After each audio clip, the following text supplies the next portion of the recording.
Oh, here we go. Oh, never mind. Oh, Too good. late.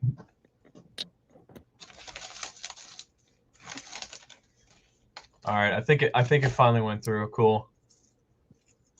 Do I have to do an intro? I don't remember. Dude, hey everybody. I forgot. I gotta go do an intro for this. So we're here with Matt. Doing a live stream. I kind of promised this that I was gonna do. I was like, I better do another one at least.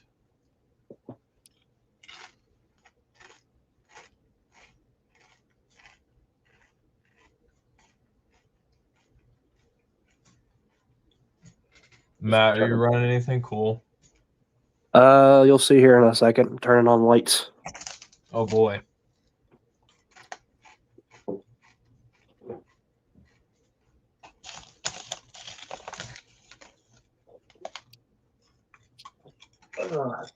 All right.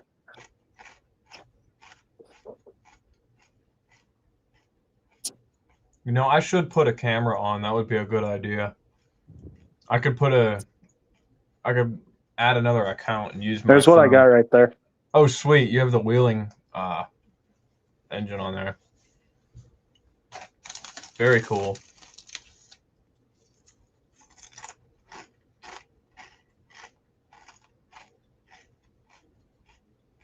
Looks like we got some people filtering in here.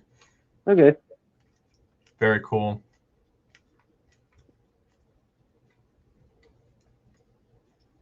I'll stop the locomotives in frame. There we go. Sweet. Let me see if I can figure out my camera. If I could show my layout, that'd be pretty neat.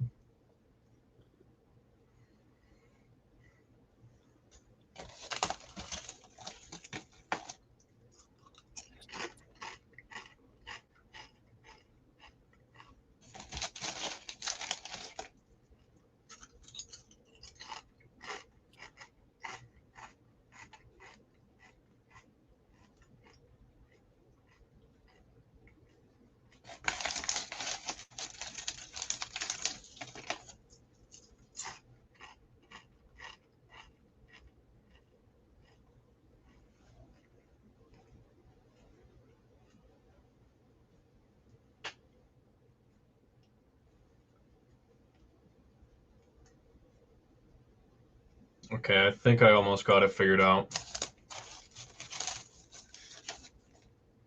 Oh, Matt, you're muted. What the heck? I know. I had to blow my nose. I didn't think you'd want to hear that. Oh, dang. Yeah, no.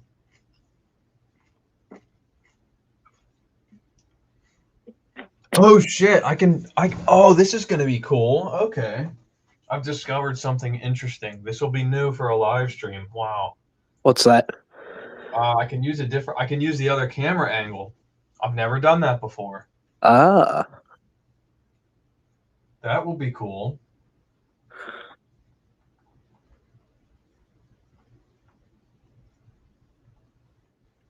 Oh, wait, no. Oh, no. What the hell? Oh, that's loud. That's not what I... How do I fix this? Okay. Why is my phone still playing audio?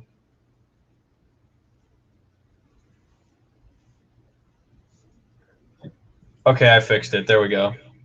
Fixing it live stream? My phone is still playing audio. I don't understand. Stop that. I can't get it to stop.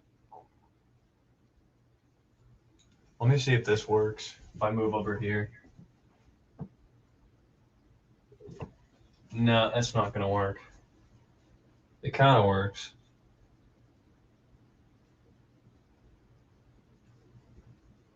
I wanted to change the orientation though.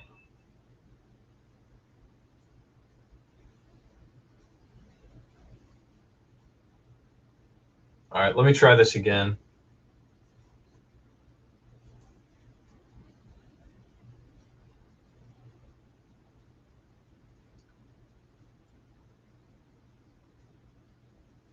Okay, I got it. Here we go.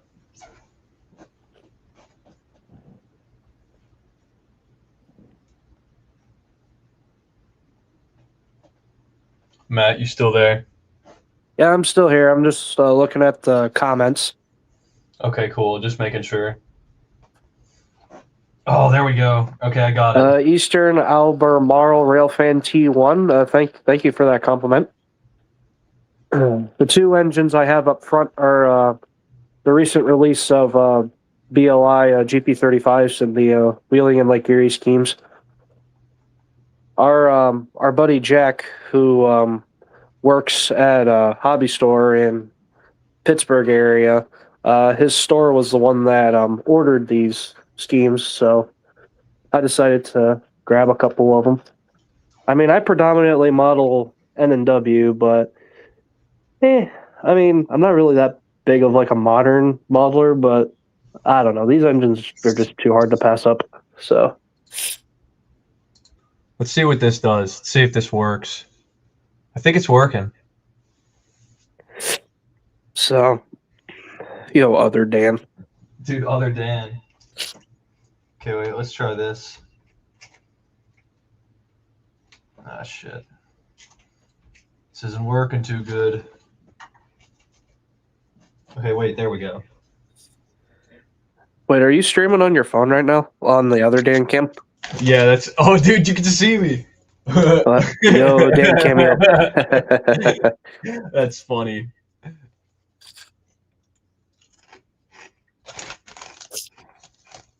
Okay, so we could see the layout, and you could see the back of my cranium. Yes. All right, let me actually get a train on here. The chips. Well, phone fell over. Good. I actually have to plug in the layout. I always unplug it. Did I hate how my phone like reverses everything? Like what you're seeing here is reverse. I don't know why it's doing that. Hooray. Okay, there it is. I'm having trouble finding locomotives. Camden Tinsley 8203. Any tips for laying track? I'm What not kind of the guy to track? talk to. What kind of track are you using? I prefer flex track. Yeah, I'm not the guy to talk to about that. I've done sectional track for my layout, and we've all seen how that is going. I've done sectional track too, and that tends to have its issues. But what I have on this layout, it was basically my first crack at flex track, and let's just say it's not the best track work because soldering flex track is a learning. It's a process to learn. There we go. Does this thing run? It's stuck in the tunnel. Get out of there. Get out of there. He uses he said Tyco track. Well, that could mean anything. Is it like sectional Tyco track? Well, I mean, I guess it'd have to be sectional track if it's Tyco. I don't know.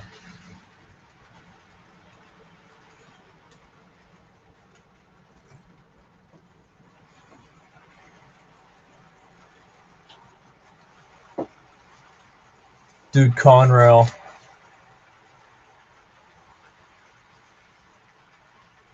This turned out really nice. This is a great idea. I'm gonna run that switcher across, see if I can beat the mainline train. Cool. Matt, I can't believe I've never thought of this. This is a great idea. Oh shit.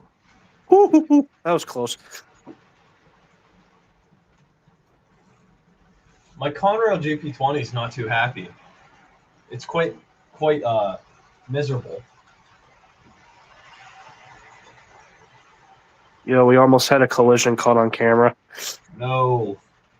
Okay, what else do I operate?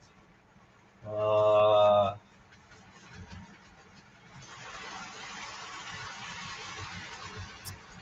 gonna switch my camera back.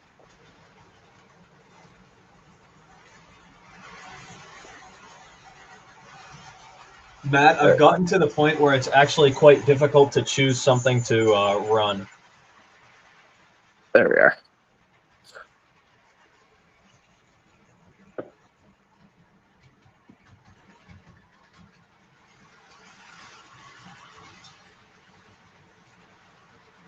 Hey Dan, what are you running? I got the Conrail GP20 pulling a bunch of Line LHO cars. Is it the model power one or the No, Mantua? it's Manoa. Okay, yo Mantua. Somebody actually said that I pronounced it wrong in a comment recently. What, in this stream or on a video? No, it was on a video. I can't remember which one though. They were like, "You pronounced it wrong," and I was like, "Okay, buddy." It's like oh well, it gets the point across. It's just like I don't know. I'm hoping that some of the others join us. That would be awesome.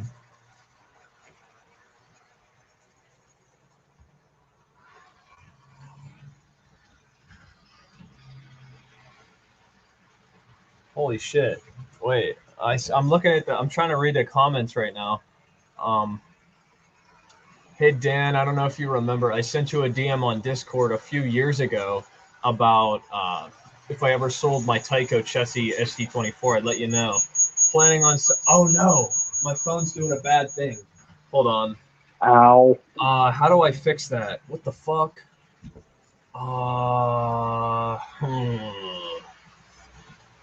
What?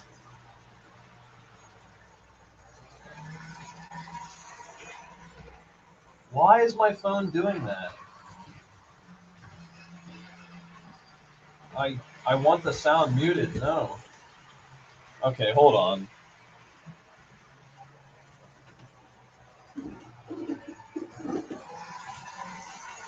Okay, how's that? Ah!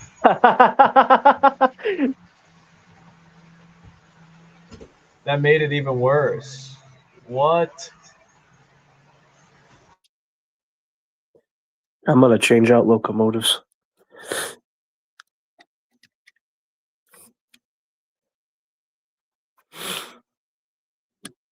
Wheeling whom Scotty.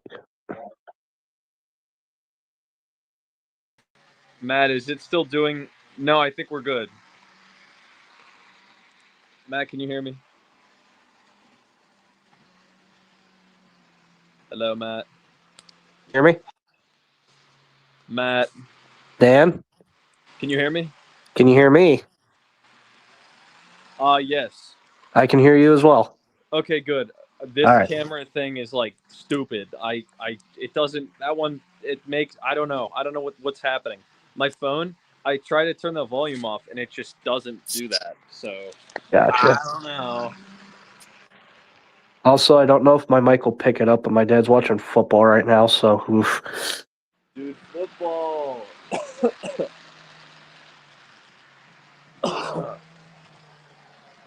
My favorite.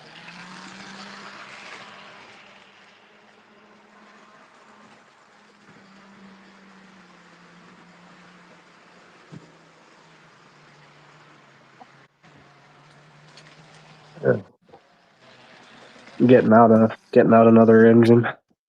I don't run this one as much. It's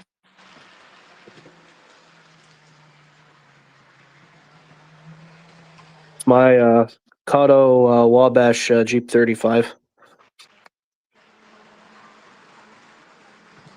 I think I picked this up at a train show for like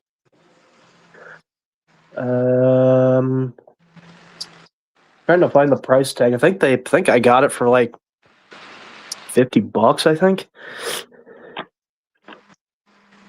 And it runs pretty good. Just the only downside is the front headlight don't work. But other than that, it runs like a dream.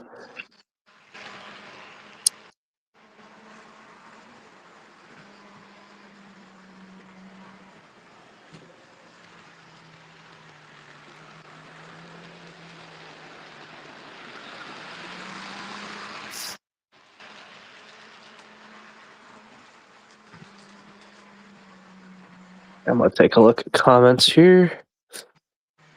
Let's see. James Sneed says hello from St. Louis. Hey, we got a buddy that lives in St. Louis. Dude, that's my buddy.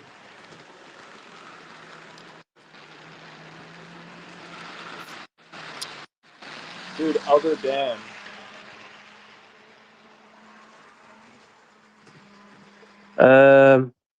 Scrolling up in the comments, oh boy, Roberts Zumwalt says, "You guys like Johnny Cash train songs?" Yes, we do.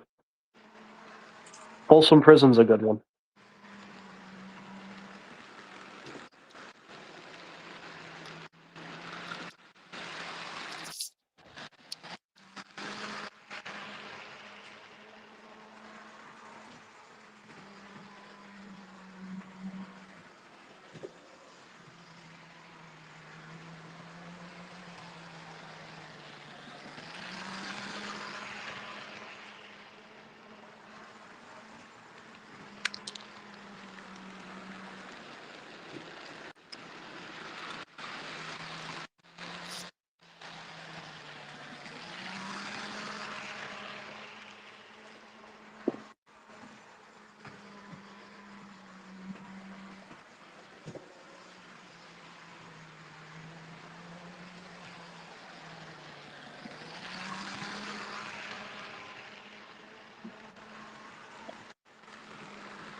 You still awake over there, Dan? Oh, wait, yo, Matt, look. Sparky 107, 107. Wait, look where. What's up? Well, is that Dan? You're really hard to hear.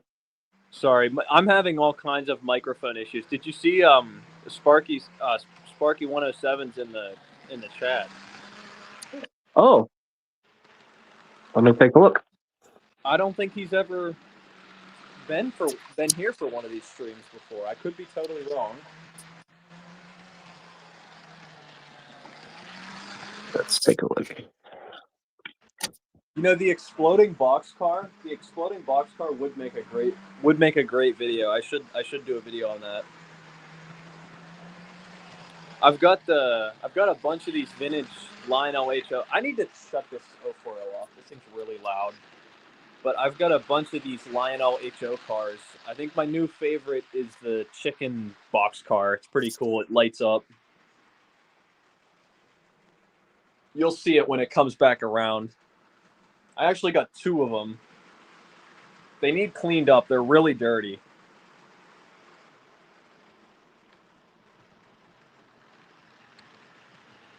There it is. Dude, the chicken boxcar. It's a cool boxcar. I like the way it looks. You're the chicken. You might be able to see it. It's lighted. It's hard to tell. Is it that red box car? Yeah, well, no, it's the one at the front of the train. Oh. That 040 is ridiculously loud. Let me see if I've got something that's a little quieter.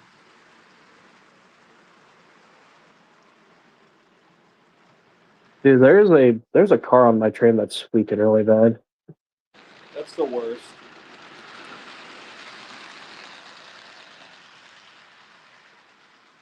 You know what car would be great on this? Oh, what is that? No. I'm having difficulties. Okay, hold on a second. I gotta stop this train. Oh, I saw the box car. It's up front there, yeah. Oh, That's a weird box car. I'm about to add a really good car to this consist. This is a really good one. Totally forgot that I had this. Got the nuclear waste flat car.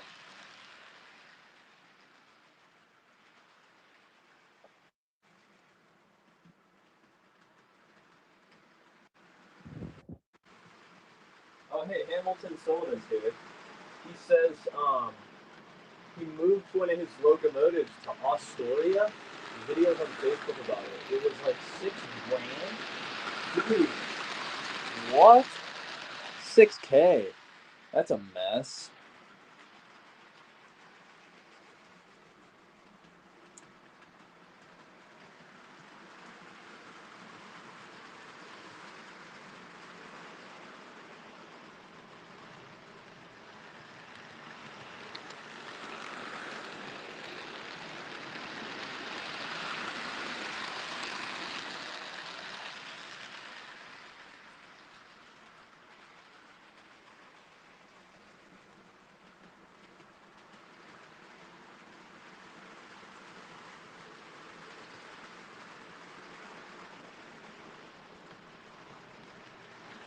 Oh no, Matt's muted. I'm not sure where he went.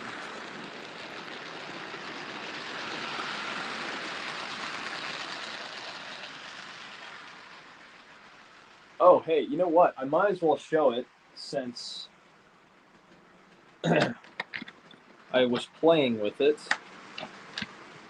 See if I can get it to run on camera.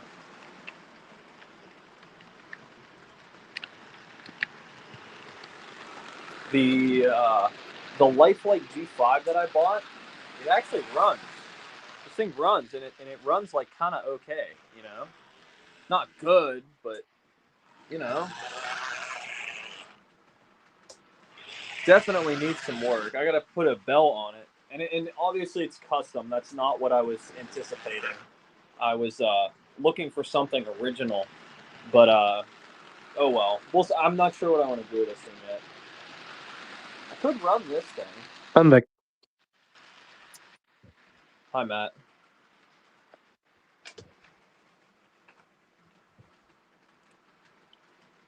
Let's see if the Lilliput 460 will run. I don't think I tested this thing yet. I can't remember.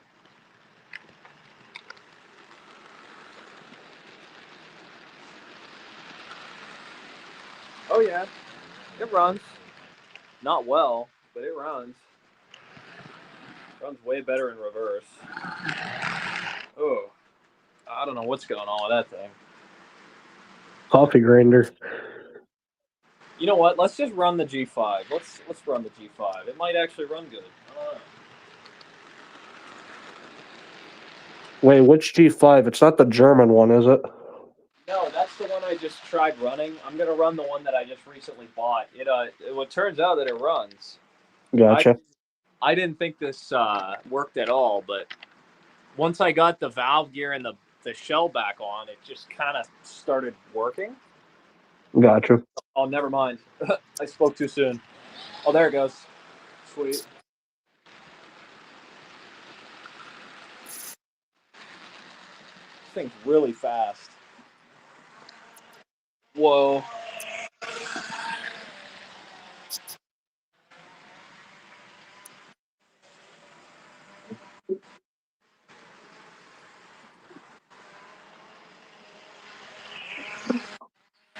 I don't think I like the way this thing's running. I think this thing has something wrong with it.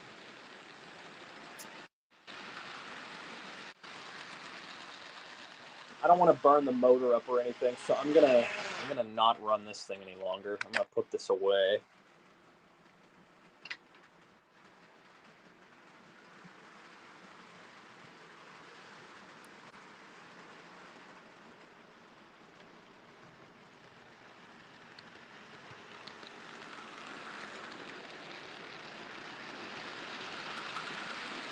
I don't know if this thing's gonna run or not, but we'll try. It's an old custom project of mine. Oh yeah.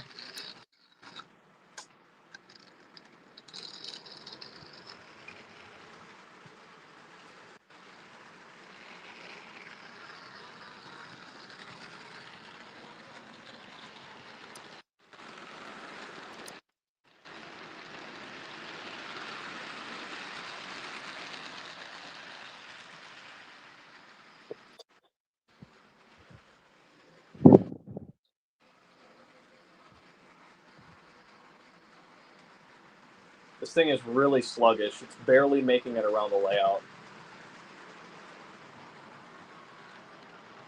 There it goes. That was pretty cool.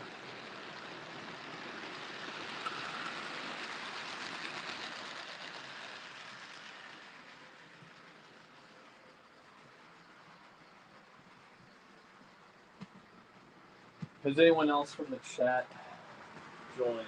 No. Dang it.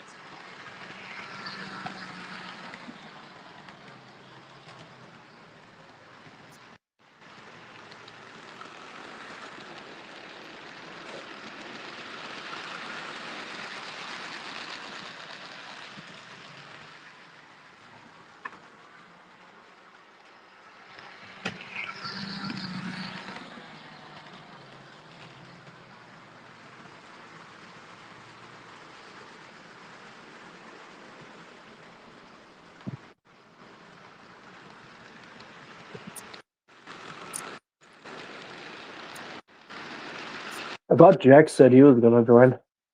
He said he would be on later, it sounded like.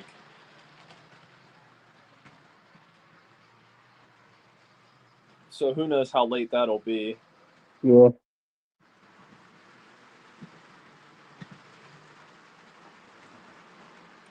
Oh, hey Matt, something exciting. I might as well share this with the chat as well. What I you went got? to look at a piece of property today, Oh. and it was promising in the pictures, and it was worth taking a look at. But it was too much for what I could handle right now. The place basically needed everything. But it was pretty cool. It was a 4-car garage with an above garage apartment and a double basement. Wow. It Yeah, was that really sounds. neat. It was a really old style property. But the guy wanted, I mean, what he wanted was somewhat reasonable. But even if I were to buy it for any price, it would take me I would probably have to put 50, 60 grand into it to really bring it back. Gotcha. You would have to fix it up quite a bit. Yeah, all new windows. It had no drywall, no insulation, no No. electrical. Oh, The wow. place was gutted. Yeah. I mean, it was fully gutted.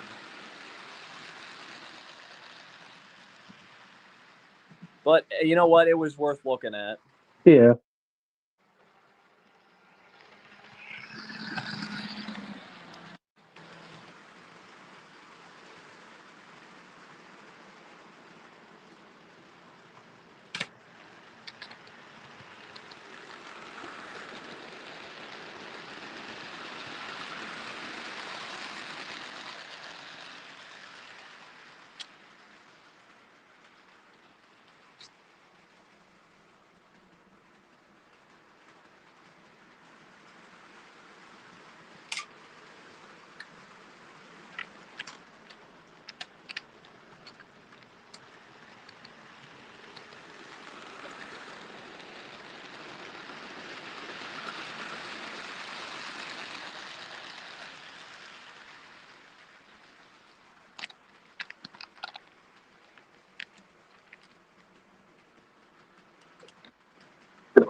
Dude, no way the Matt sickness.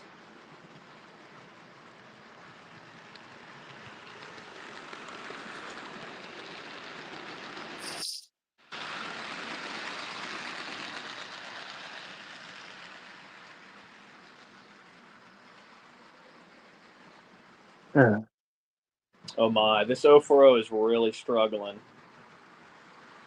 What's struggling? My 040. Ah. There it goes. It's doing a little better. This layout is in a really poor condition.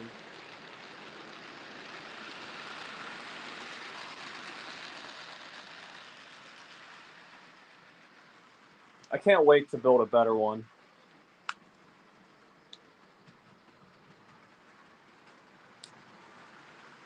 I know I've asked you this question before, but do you know exactly like what you would want to like or try to build? It's Like either with going to be lamp? like an L or a very, I don't know.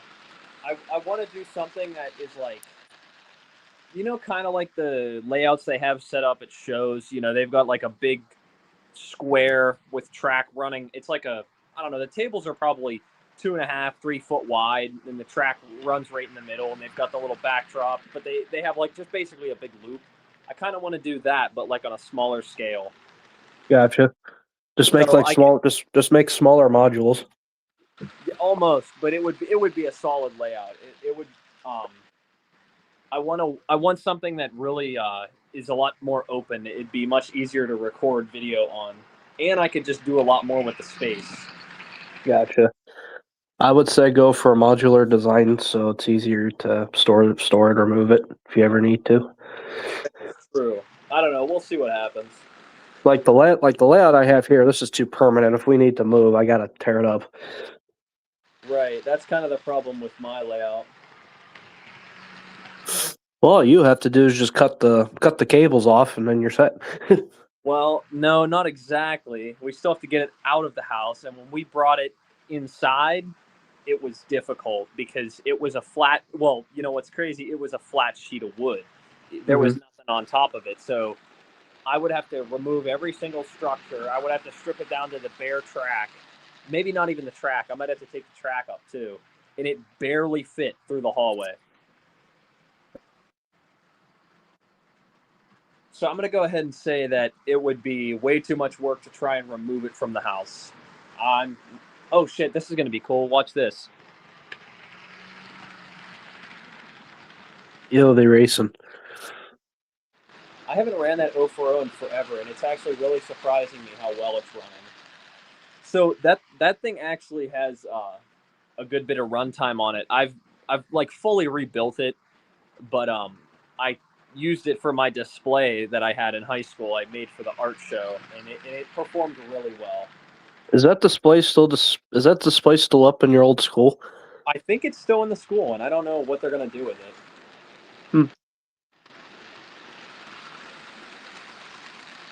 Throw it out the window. I like that idea. Throw it out the window. You know what? That'd work. I mean, heck, he's not wrong. Hey, you got to give the guy a little creativity points.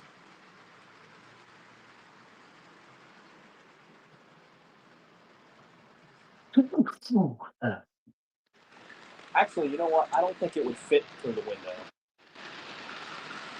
So never mind. That would not work. Although I was really hopeful.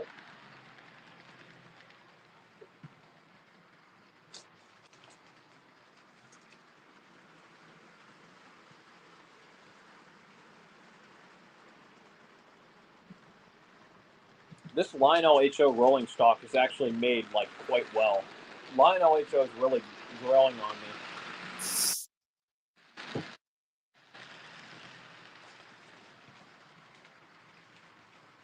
Their stuff runs really well.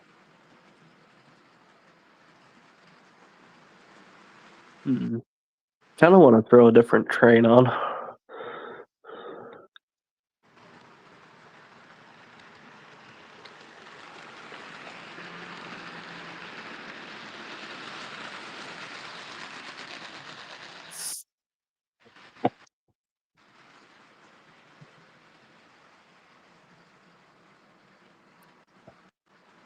Oh, by the way, I found the price tag for that Wabash engine. I got it for $70, which is still pretty good for Kato.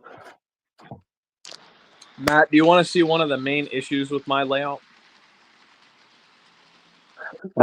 What's the one main issue? Well, obviously there's the cables. That's bad. Yeah, But it causes the layout to sway. This whoop-de-doo dealy in the track, Yeah. certain locomotives just cannot traverse that. You didn't put any pavement in the gauge, did you? No, I never did, but it still didn't help. The Gotcha. track is good. Like, it's just bad. It's just bad. Bad. It's not good. And there is some parts of the layout that are like still foam. I could probably, if I push down on this, it just kind of, But this layout needs a lot of, and another idea. I don't know if I'll stick with this with the next layout. The paper mache tunnels. I mean, they look good until they don't, because they're just, I didn't do them right. I either just didn't have enough patience. They look really slapped together, now that I look at them again. You can obviously tell that's what I did. I mean, it looks okay, but it could be way better. Gotcha. And if I were to do this with foam, I bet you I could do it much more realistic. I don't know. Actually, looking up here again, maybe I will do paper mache again. I don't know. It's hard to say. Didn't you do paper mache for your high school project? I did, and that turned out really nice. I really should show, or at least post some pictures of that. That was really impressive. I actually almost wish I had that display. Although that display had major issues, because the one section, the original section that I made, really wasn't designed to have trains actually run on it, and so it uses that really horrible steel track, and it's really bad. Ah, I gotcha. and it rusts. Like, it was actually rusty when I went to go clean it off so I could use it. And it was super difficult to get anything to work on it. But no, you know what? That's a great great idea. I would love to have that display back. I have no room for it though. So there's just nothing I could do. So well, it's gonna stay in the school for now. I bet you kids still look at it and they're like, what the heck is this?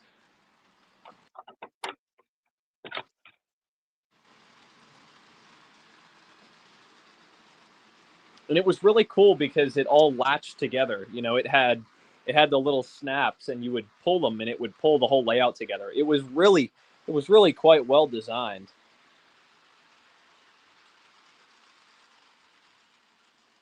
I almost wish I got more documentation on that. It would have been a great video, but it was on such a time crunch. That's how both times were. I had to finish it in like a month flat, and that was with work and school at the same time. So I was just struggling to get it done. That's kind of how this series is. It's just like a struggle to make. That's why the videos end up being so short, but I have a feeling that actually helps. Oh no, Matt, what happened to the camera? I turned it off for now. I'm going over to my one box that has all the coal hoppers in it. I'm making a coal train. I'm just carrying my phone so I can hear you. Oh, okay, cool. But yeah, anyways, the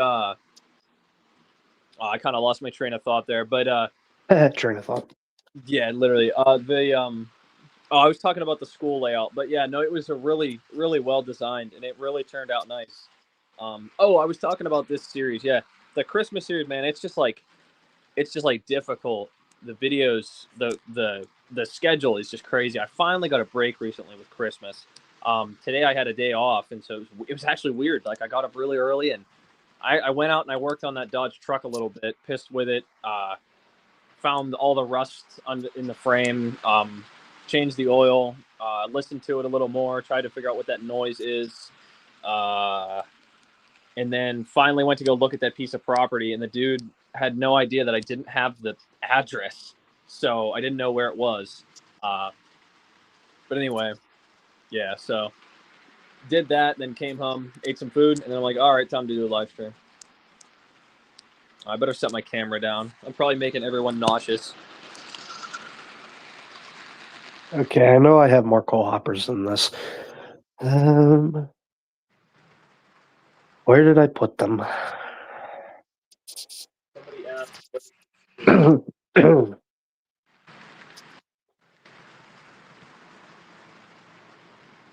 Well, I can get this BLI one out here. Dude, why does BLI have to use these like plastic like boxes? They're kind of annoying.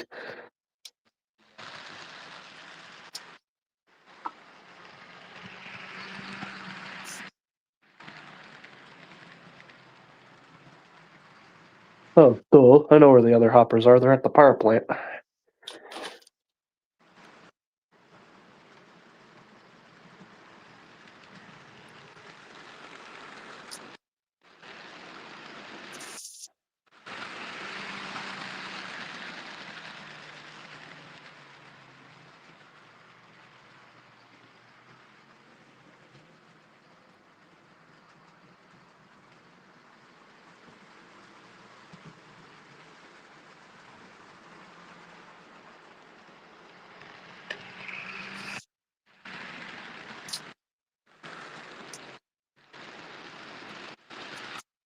Somebody asked if I have the Lionel HO Gateman. No, I don't. That's a good piece I need to get my hands on. I'll keep my eyes out for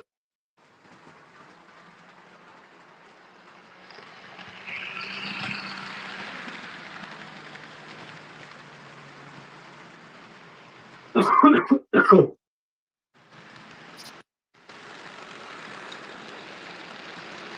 Seems like at least everyone's enjoying the live. Do you own any Varney Pacifics? No, I don't. My Varney selection is pretty limited. But what I do have is the 1280, which I need to desperately finish. I did a video on it forever ago, and I never followed up on it. See, that's the problem that I'm running into now. And let me make that very apparent. This size and collection, I am running. I have projects to provide me with like forever. So I'm at the point where I'm trying to like kind of downsize, trying to get rid of some stuff. And I just realized that my phone is like very low on battery. Let me go grab a charger. Give me 1 second. Yo, darn moment.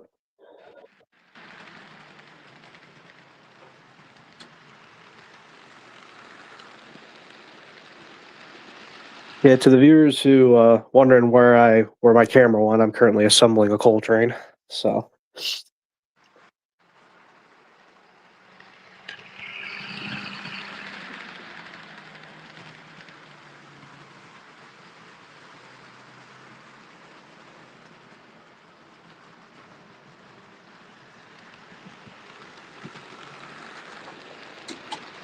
Okay, let's not let my phone die. Charge.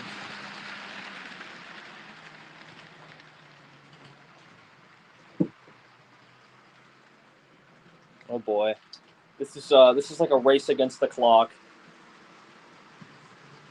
how low is your phone? Like phone's battery? Like 5%. Oh my god. And my charger is not long enough to touch the floor, so this is a problem. And my extension cord sit on here. Yes. Okay. Solutions, baby. We got solutions. I just set my phone charger. Okay. Guys, they call me the genius. Matt, dude, at Kings Island, that was so funny. What? There was a lot of funny moments at Kings Island. All of it. It was just very entertaining. Dude, you seemed out of it for like most of it. Like me, like Will had to keep like checking up on you, so you did, you're okay, and he was like, "Yeah, I'm okay." Yo, it was cold. It was really cold out. I'm not a huge fan of the cold weather. I've spent way too much time outside today.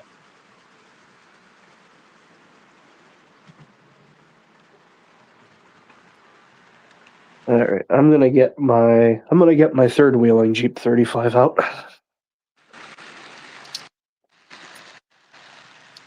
If I can find it. Here we go. I still can't believe nobody else from the CC has joined us.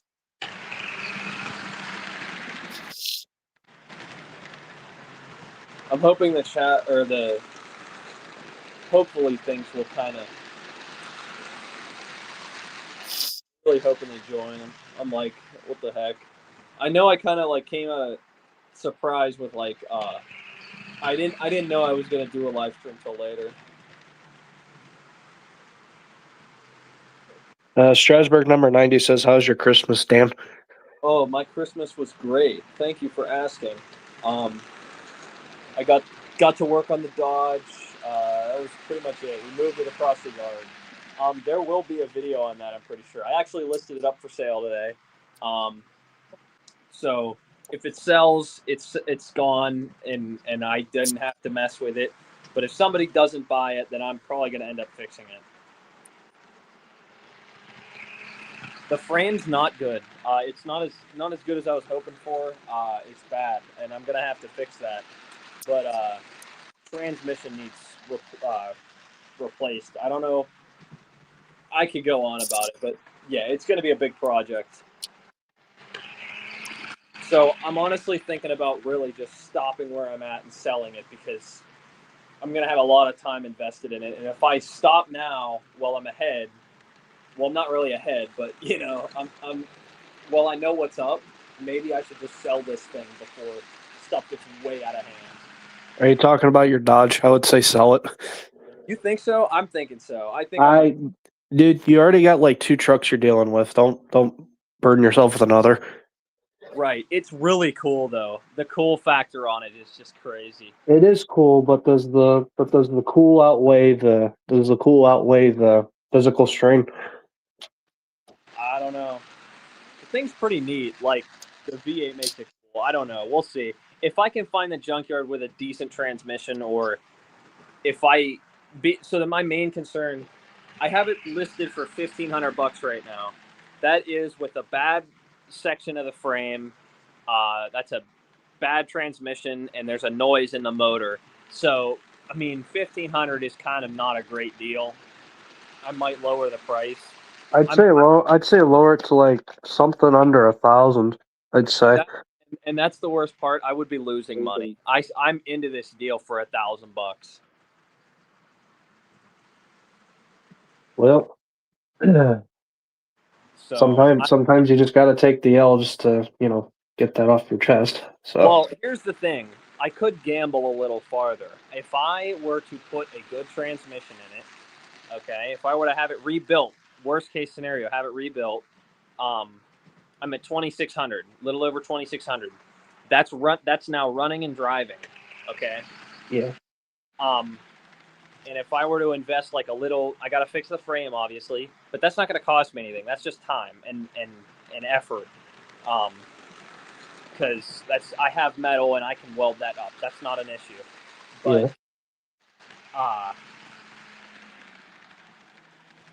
I mean, if I were to get it running and driving and make it nice again, I bet you hmm it would be like a $4 or $5 grand truck all day. If I really made it pretty nice and cleaned it up, But if I gamble and then shit turns out like bad, and I think it might be worth the risk because I could make a lot more if I really ended up having to sell it if I were to fix it up. hmm I don't know. It's a hard decision. yeah. I don't know. I don't want to say I regret buying it because it's pretty cool, but at the same time, I don't know, tough call. Yeah. Because it might work out really sweet. It might be pretty cool. I don't know.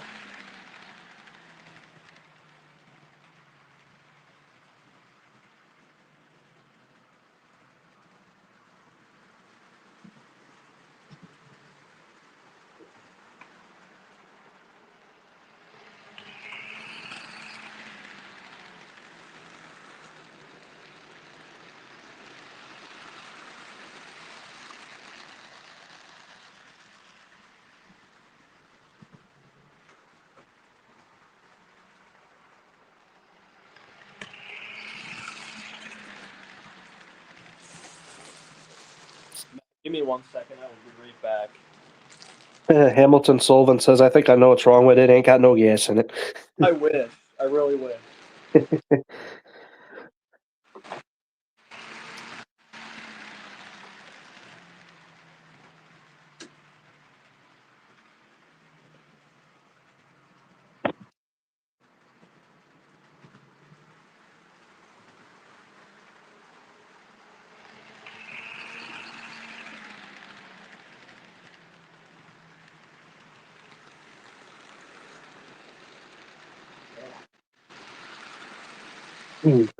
Bro, I hate being sick.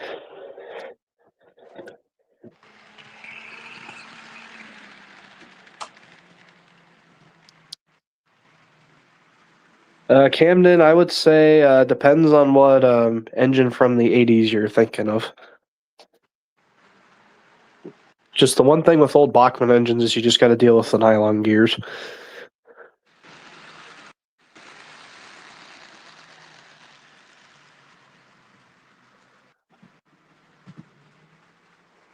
Dan would probably be able to answer that question a bit better about the Bachmann 80 locomotives, because I mostly model like modern manufacturer stuff like BLI and Bowser and Atlas.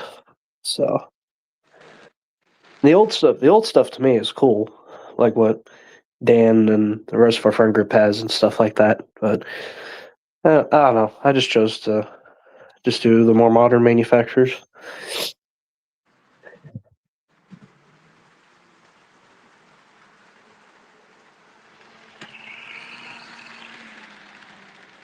All right, I am back. I'm going to change the Conrail GP20 out.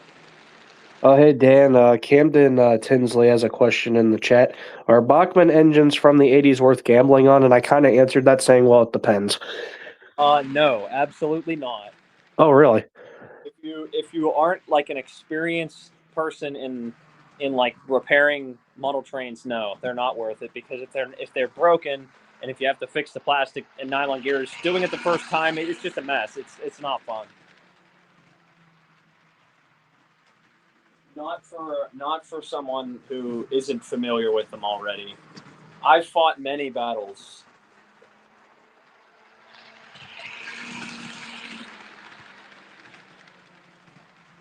Oh boy, what do I run in place of the Fawn run? You know what? Exactly what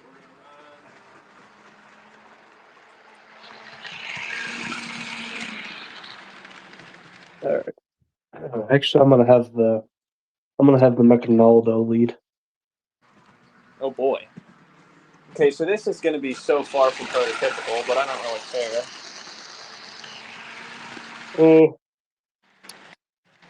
To be honest, like, I get prototypical stuff, but at the same time, like, have some fun with it. Well, Like- no, I'm talking about the train that's about to roll past. Here comes the Bessemer 154, the IHC model, pulling a bunch of Lionel HO rolling stock. All right, that's not really prototype. I'm just kidding.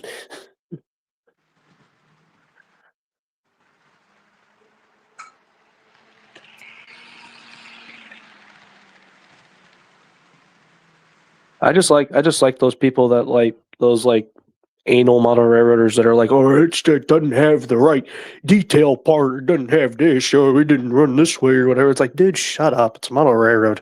Just have fun with it. That's why I collect Tycho, because it's cool. Yeah.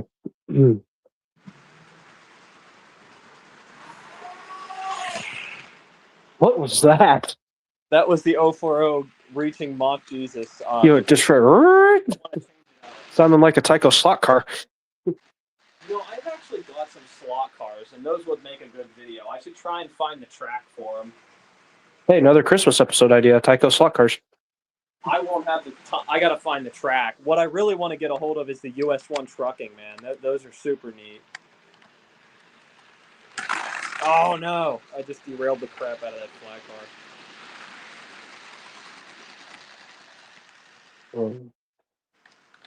I'll turn my camera on once I've done a few laps on the loop here. For whatever reason, my the 2662, the McNaldo painted, or the McDonald's painted engine, it likes to derail on every little joint, but the other two that I have, they do just fine. So I don't know. So far, it's running pretty good.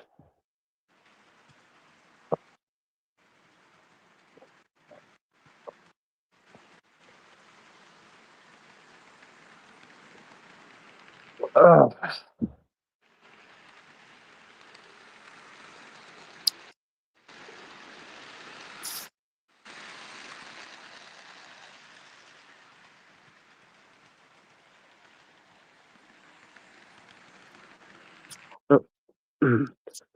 All right, camera getting turned back on. I put on the Virginian mini train master. Yo, the Virginian. Harrison, I think I think I bought this from Harrison. Cool. There you go. Camera is now back. So, for anyone wondering why I call this engine the McDonald's or McNaldo units, because it has the McDonald's colors on it.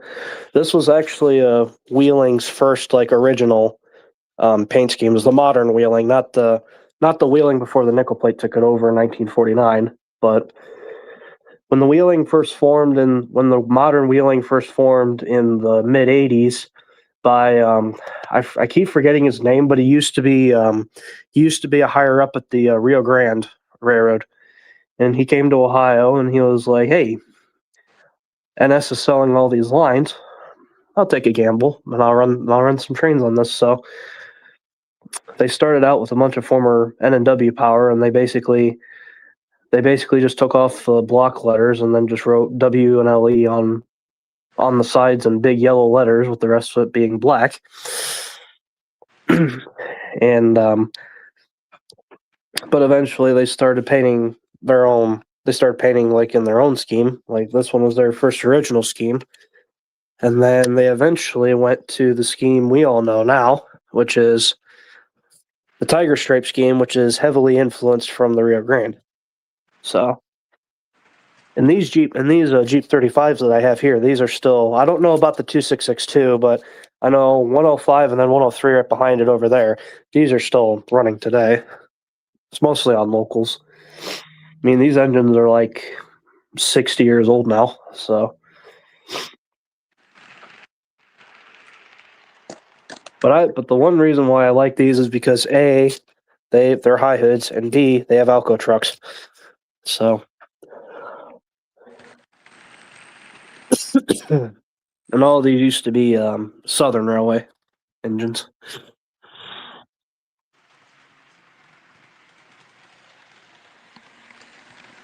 And I got my coal train right behind it. So.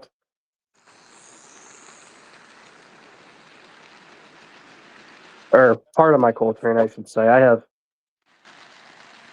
tons of hoppers now. I think my coal train is up to about 40 cars now. So Matt, I think that's enough. I think that's enough hoppers for me. Matt, I got the D&H Sharks going. Yo, D&H Shark. Here they come.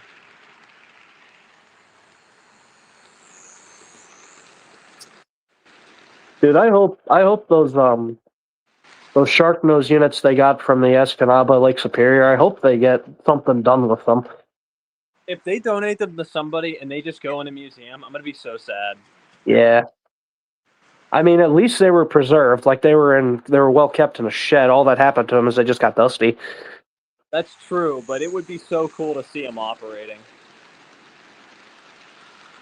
It would be cool to see them operate. Dude, the D&H was an interesting railroad, especially since they brought those like back into service like in like what, the 70s or the 80s. I can't remember, but it was late, like really late.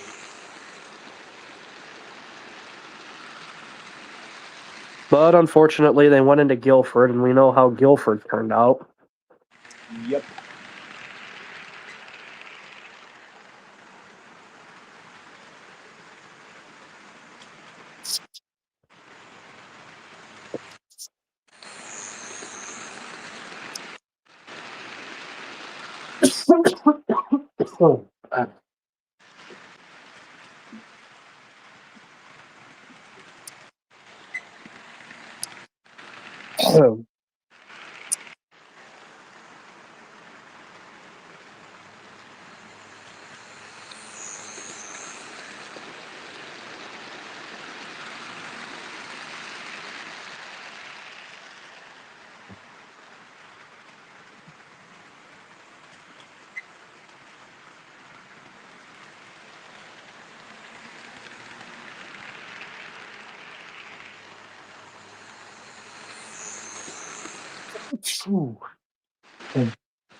I'm really surprised at how well everything is running tonight.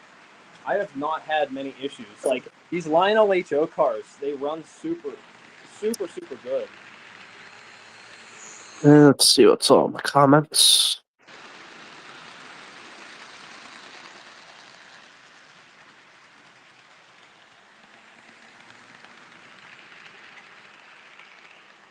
Okay, so I've seen an interesting question. Do you have the Illinois Central Gulf River Rossi Tyco thing? Yes, I do. problem is, here's mine. I do have one, but it does not have the drivetrain. It's missing the motor, the drive shafts, and everything. I don't know who did it or who tore it apart, but, well, you know. So.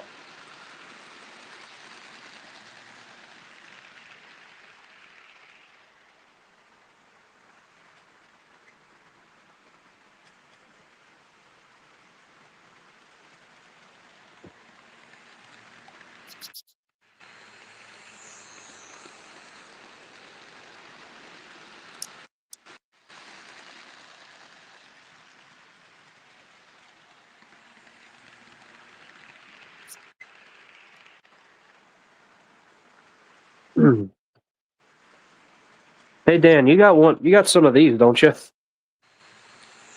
Yeah, I have some of those. I don't remember if this one works. Those things are super finicky. Well, the lights turn on, but doesn't really move. I don't remember where the blue one is. I have a blue one too, but I don't know where my dad put that. I think I have the red one, but not the blue one. Bachman made a ton of those over the years. I have to find them all yet.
Got it.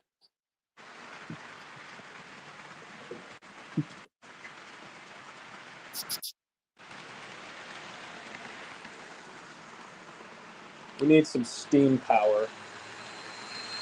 Here, Dan, I'm going to experiment with something. Let's see if little aristocrat's up to the task. I don't think this thing's gonna run. I can't remember if it does.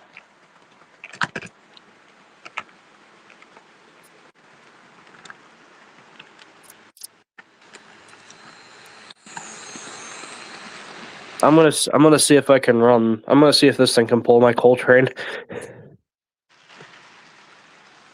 Okay, let's see if she'll do it. Oh, yeah. It's trying. We might have a winner. Oh, no. It didn't even make it one lap, but it derailed. So for the viewers, this is a nickel plate Athearn Blue Box PA that I got from one of me and Dan's mutual friends when I visited him last. And this thing's kind of finicky. Where basically, if I try to run it, it sparks everywhere. So,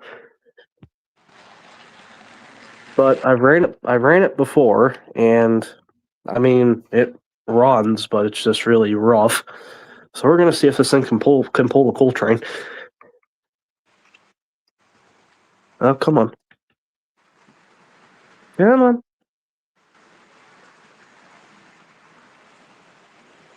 Okay, so the Aristocrat 460 can't do it. I thought this thing, it definitely needs more work. It's got the weird John English tender.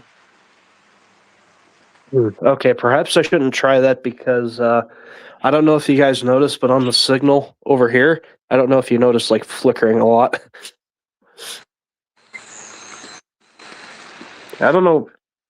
Yeah, I know Braden said something was up with the motors or something, motor in this, so this is something I have to dig into sometime. Matt, I'm still stuck on what steam locomotive to run.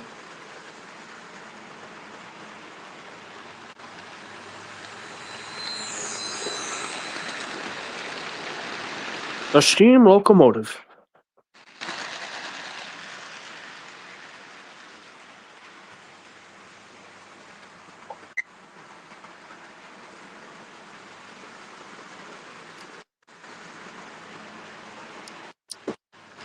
So many to choose from.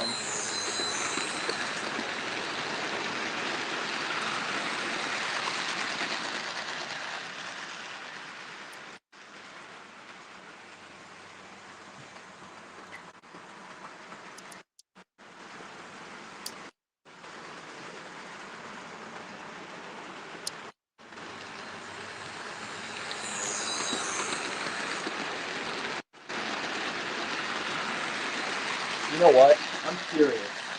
I bought this thing at a train show, or the most recent train show. What are the chances this Bachman consolidation actually run, or not consolidation, 282? I wonder if this thing runs. I doubt it. It probably isn't going to run, but worth a shot.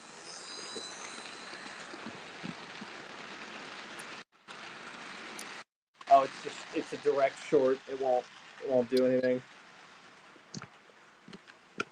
Okay, so this thing's junk. Cool. So that's gonna be parts. You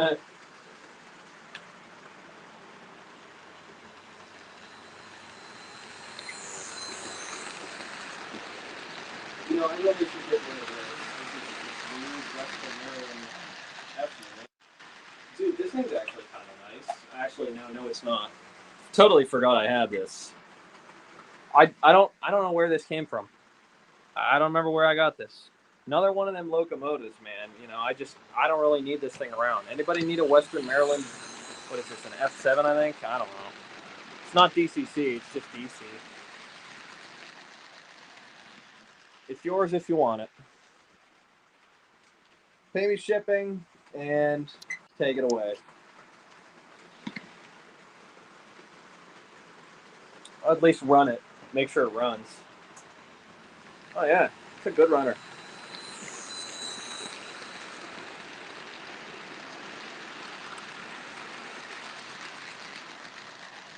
Wow, this F unit or whatever this thing is, it runs really good.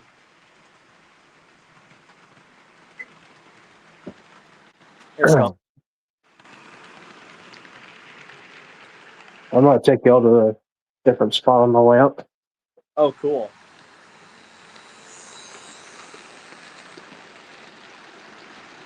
Hope this works.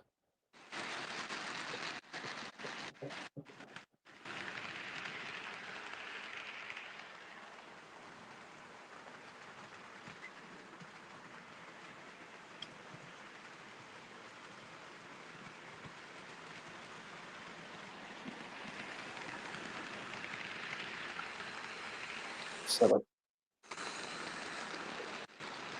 See if I can set it here.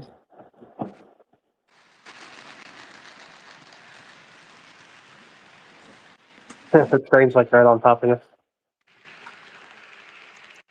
What does this thing do? Hmm.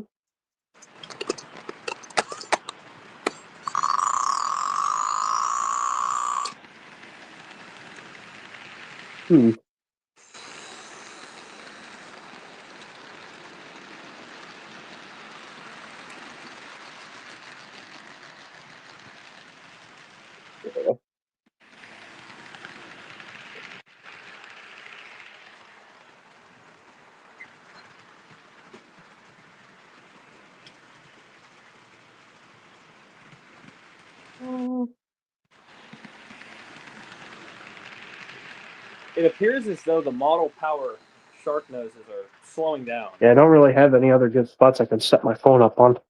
Oh my, this thing's a little warm. Uh-oh. I think this motor might be on its way out. So it looks like the spot will have to do. Okay, never mind. Matt, I thought the motor was exploding in my D&H Shark. I am going to stop running these things for a little bit, give them a little break. What else do I have fuel diesel-wise that I can run? I wonder if this thing runs.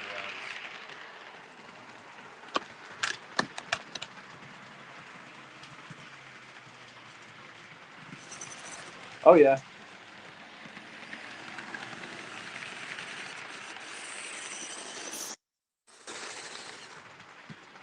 What is that? I think it's a GP38 or something. Oh, is it one of those Bachman ones? Yeah, it's not super happy though. Gotcha.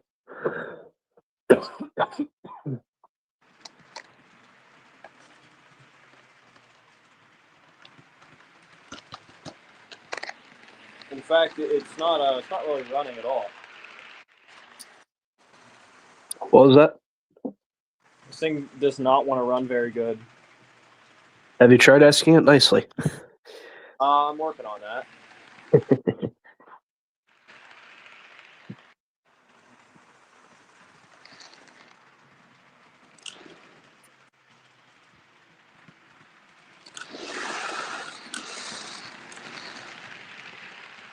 CSX Crazy says faulty crossing, Matt. Yeah, I don't really have those flashers wired up.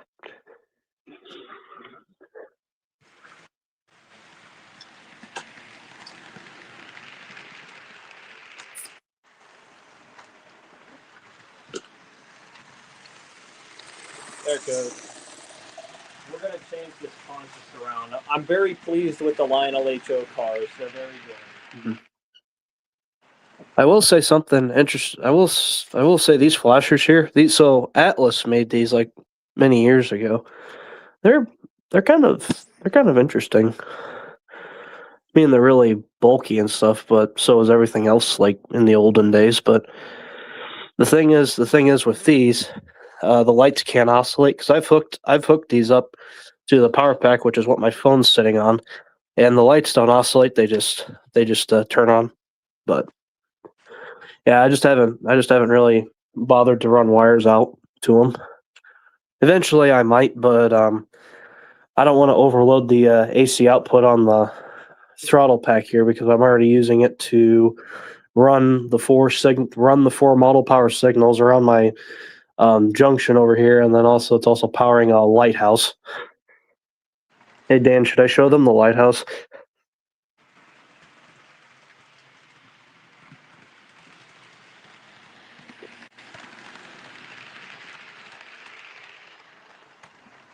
Oh, I think we lost Dan.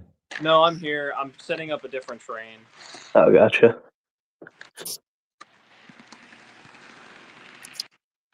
Here, I'll flip my camera over just to show everyone the lighthouse. It's that thing over there. My dad's had that for quite a while. I don't know who wired it up, but basically that thing, it's really bright, especially if I turn lights off. Yeah. But yeah, I remember with my old layout, this was the only lighted structure on the layout.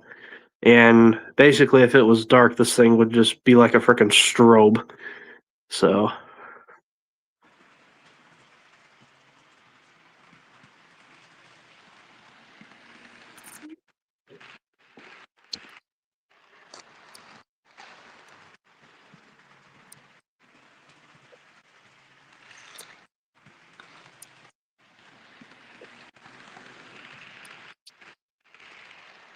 Okay, Matt, here goes the F40.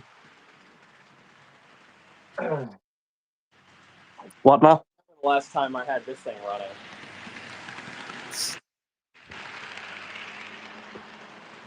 Wait, while you're running, you said the F40? Yeah. Oh, yeah. Yeah. Wait, when was the last time you ran that? Was that when I visited? I don't remember. Because I think I remember when I visited in July of 23, I think we did run that. It's been a long time. I could tell you that much. Well, I just hope next weekend when I go to Monroeville show, I'll be able to run some stuff on Hagledge layout. Heck yeah. I'm definitely bringing these. These wheeling engines are coming. Sweet. So, wait, Dan, what's your tightest radius of curve you have on your layout? I think it's 18. I could be wrong. Does your outer loop have 22s, or are they also all 18s? The outer loop is 22s. Okay, so they may like the outer loop. The inner loop, they won't do it. Yeah, the inner loop on my layout is kind of like the secondary, you know what I mean? Yeah.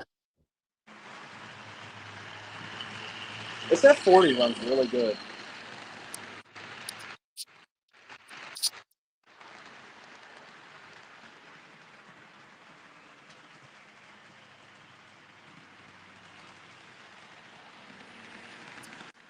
Papa John trains. No, not Monroeville, Ohio. Monroeville, PA. Just east of Pittsburgh.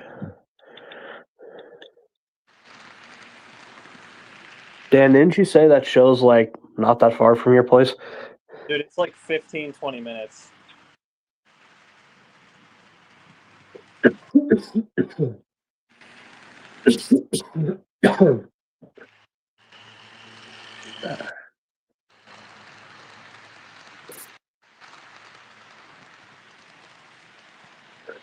Jack tells me it's a pretty big show, so Yeah, it's a really good show, actually. okay. I'll probably be bringing a hefty budget with me. Usually, the smart thing I do at train shows is I see, okay, what can I blow on these expensive pieces of plastic, but usually I keep a pretty strict budget. Usually the most I bring is like 300.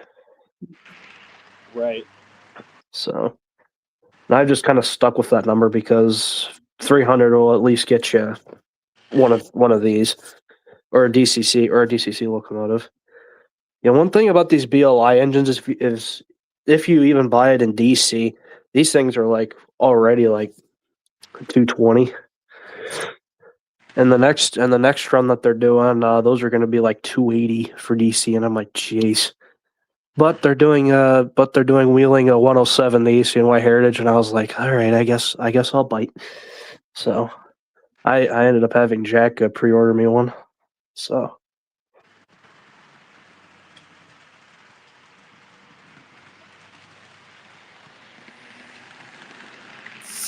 that's one thing about the hobby now. It's just really, really expensive because of like all the details and the sounds and everything like that. Meanwhile, most of the stuff like back in the day, like you could get a locomotive for like $20 or something, or like a brass steam engine for me, like what, 100, 200? That sound about right? I'm going to do a little digging. We're going to see what I can dig out of the... Ow. Bro hurted himself. I was going to say we're going to dig into some of the stuff I've had kind of hidden away, but then I just smashed myself in the face with this stupid friggin' light. That hurt a lot. Bro, the ring light is protesting. Bro, that thing smacked me in the face. Oh.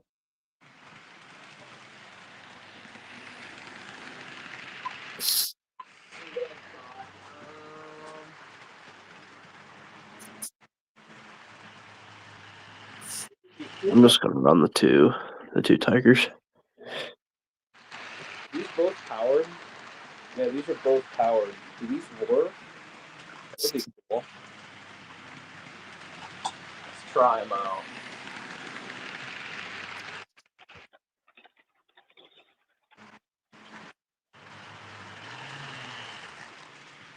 Okay, you go away at 40. Good to see you. Smell you later.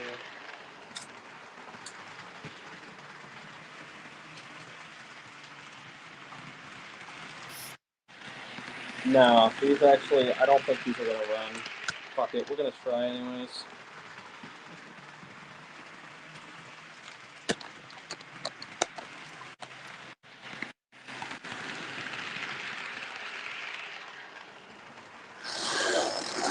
Oh, it appears that they do actually run.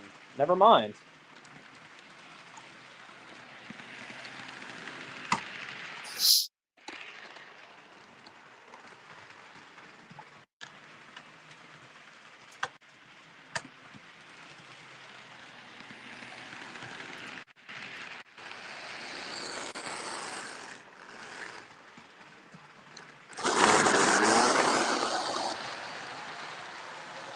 Oh, they're not happy though. Uh-oh. Yeah, they sounded angry there. Oh my. These are gonna need a little work. Holy crap. They're going mock Jesus. Let's just try the front one. The rear one doesn't seem too happy. Gotcha.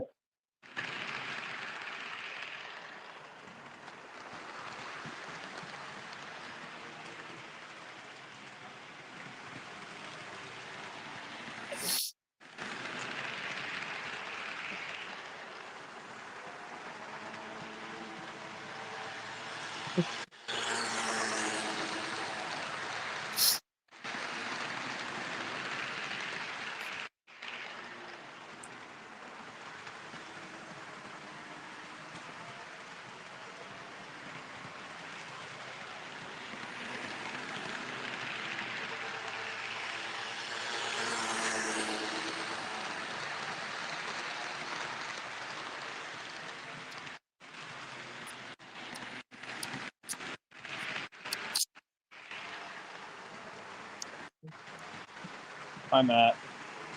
Hi. I'm just currently looking at the comments.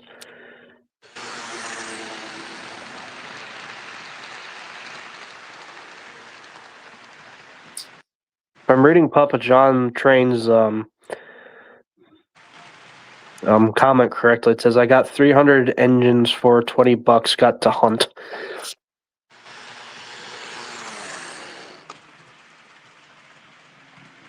They call them grammar.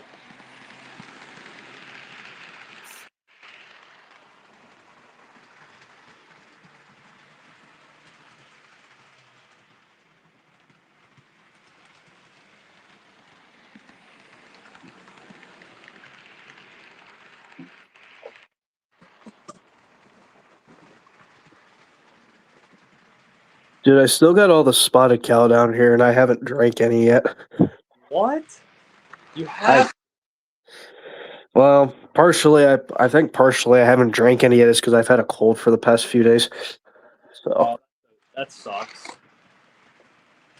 yeah, I've had it since Christmas Day because two of my cousins were sick and both my parents are sick. Actually, they're still sick, so. What the heck? That's a total bummer, Matt. I'm sorry, man. What was that? I said that's a total bummer, man. Yeah. No, it's just a small cold. It'll be gone within a few days, so. Good news.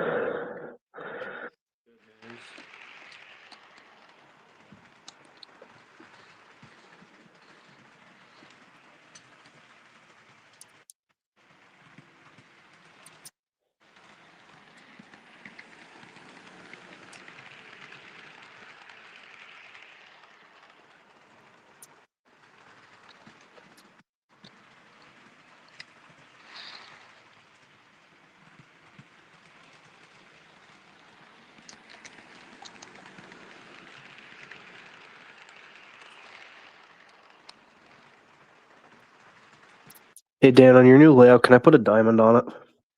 You know, that's a good idea, maybe. Just make like a big figure eight or something. Where's the stack? Oh, it broke off. No. What'd you break? The stack on my Jupiter is broken. What? Oof. What the heck? Can you just glue it? Oh, dang it. Oh, that's a bummer. I don't think bro is happy right now. Guess we will switch to a different locomotive. Have a bunch of 440. Oh, and this one's missing a drive shaft. Are you kidding me, bro? Come on. I'm striking out here. I need a 440 that actually, like, friggin' runs. What the heck? Yeah, Papa John. Yeah, it's all good, Papa John. All good.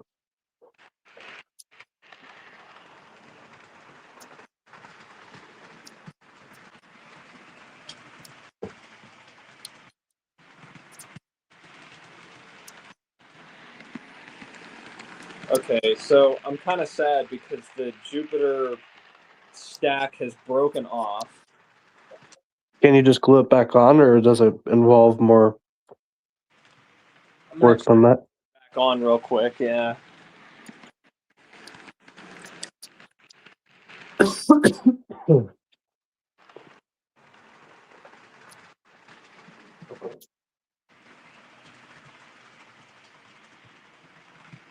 Hmm.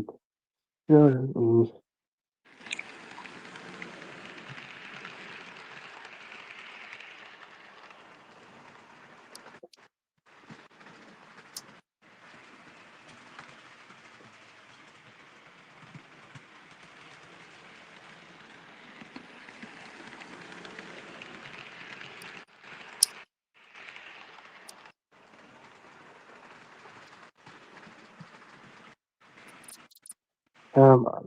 Oh, threw the switch the wrong way again. Jeez. This is why I can never work on the railroad. I can't line switches right.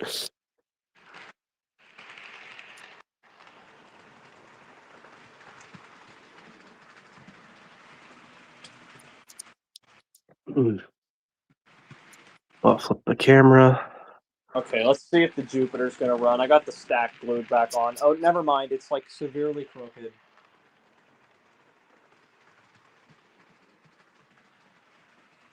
I'm currently running the bold one.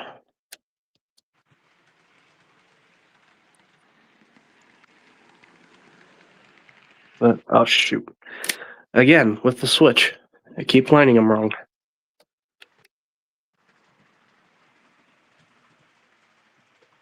Okay, I'm gonna give this a second to set up. Actually, you know what? Ah, the heck with it. Let's see if this thing runs. Oh. Oh, yeah. Oh. What the heck? There we go. Yay! Jupiter's a runner. I don't think I've ran this thing forever, dude. Here it comes. This is a really cool engine. You know what? This would be a great engine to do a video on. Oh, that whole set? Yeah, the Jupiter.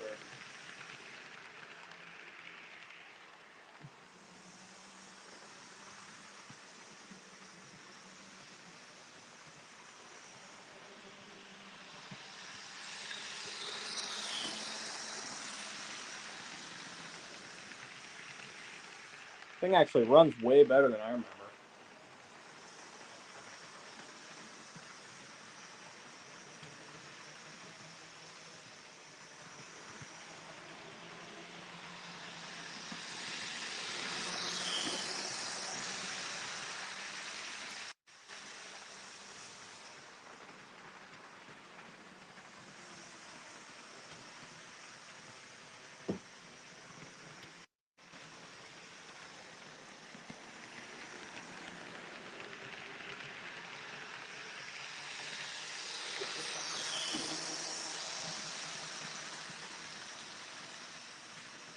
Matt, how's it looking on your layout? What was that?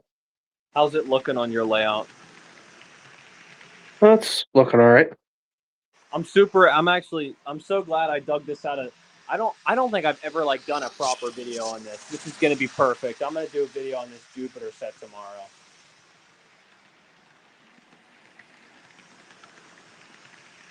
Here's a note to future me. Remind me to come back to the live stream and get this clip so I can put it in the video.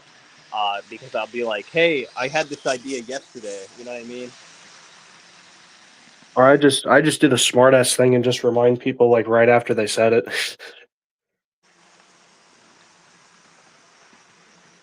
I should really try and get my Tyco General up and running. I don't think it runs. I can't remember. I'll give Bachmann this. Their 440 model is very good. I quite like them. I quite like their representation of this the Jupiter. Looks great.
So,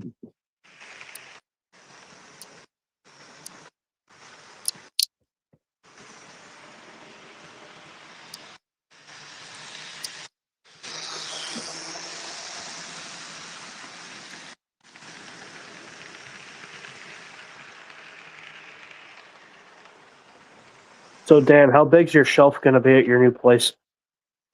Shelf? What do you mean? Your storage shelf for all your locomotives and cars. I'm gonna build like probably a bunch of shelves.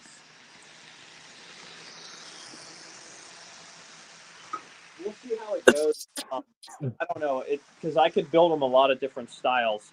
One thing that came up recently is, um, the guy at the Kruger Street Toy and Train Museum.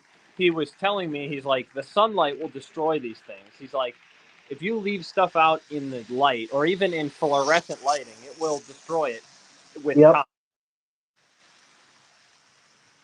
So I'm trying to figure out how I want to manage it. Like, should I try and, mediate any of this to the basement? Because I like the natural light that comes in my room, but if it's destroying the models, then that's Just put a curtain in front of the cases. That's what I'd do. that is a good point. Like just hang a curtain rod up above it, and then just I also want to do like plexiglass, and I want to make everything look really nice. Yeah. Try to present it as well as possible. Yeah, when I get a place of my own, I don't know if I'm gonna do cases. I mean, cases are cool, but I kind of like putting models back in their original boxes if they still have them. That's just a me preference. That's part of my problem with my stuff, because some of my stuff has its original box, and But yeah, a lot of it doesn't. right. So, It's easier to store that way, though. yeah. Actually, most of my coal hoppers actually, I think all of my coal hoppers on the turn I have now, none of them have their original boxes, so I've had to kind of make up a little makeshift something Right, for right. them.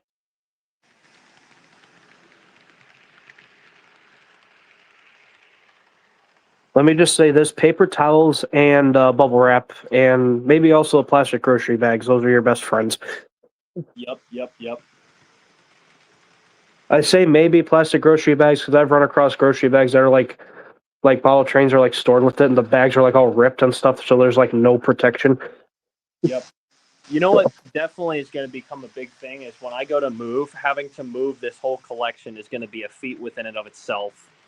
Oh, that's definitely going to be like a multiple like part phase, That's going to be like days, weeks. and you're probably going to come across stuff that you like forgot you had. Oh, for sure. That's recently I've been digging kind of deeper and deeper, trying to find stuff that I just don't need, trying to make room. Yeah. That's been going pretty good.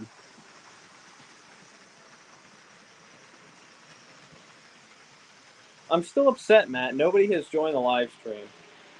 Yeah. I'm kind of curious too. It's like it's a Saturday evening. Like, I don't know where well, everybody's at.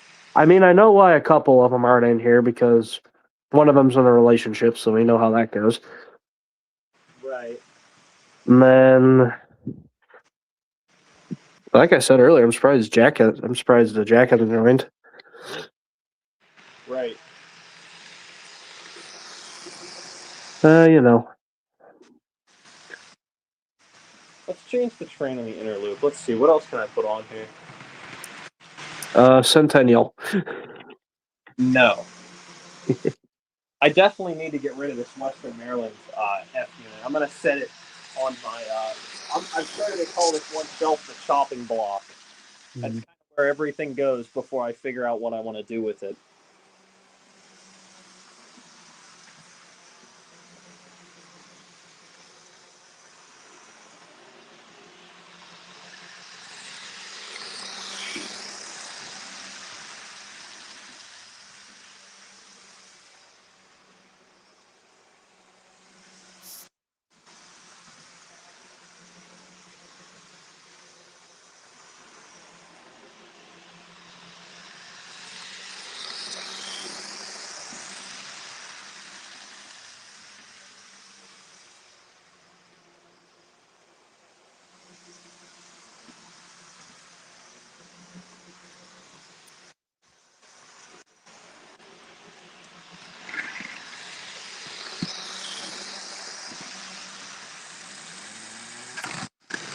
Papa John Train says flags make good curtains, so you could probably use a flag. That is a good point.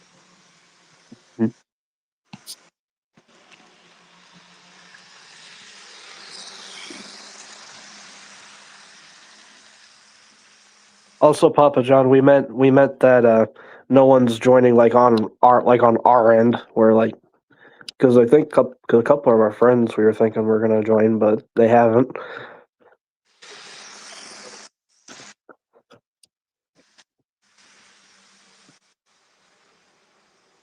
So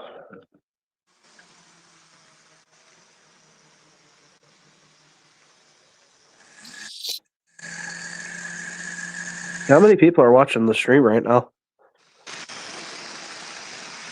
Not a ton. Not a ton. Gotcha. Oh boy, this Lima 040 is just on the move. Lima. No, it's well, I guess, yeah. It's Lima. As a resident from Ohio who lives only like an hour north of Lima, it's not Lima, it's Lima. You're starting to sound like Will. I'm starting to sound like Will. How Yeah, so? with the Sawzall. Saw. Dude, I can't believe that was pissing him off. Bro, it's a reciprocating saw. I don't know what you want me to tell you. A reciprocating... Dude, Sawzall's a lot easier to say than reciprocating saw.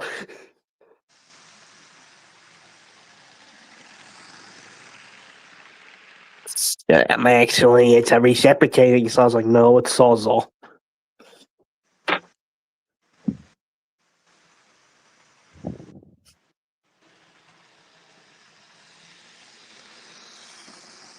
Oh, hey, Braden's in the chat.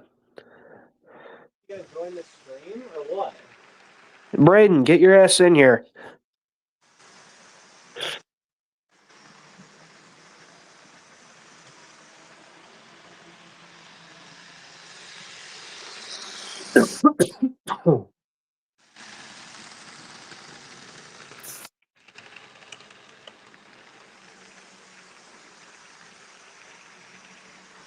Dude, Blampton.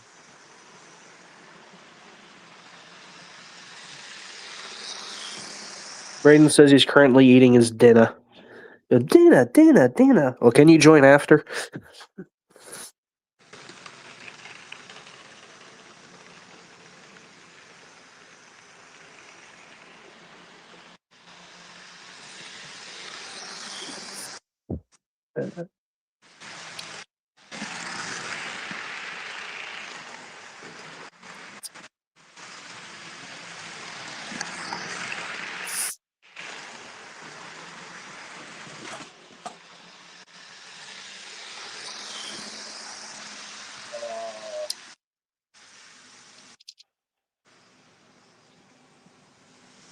Gonna make a wacky consist.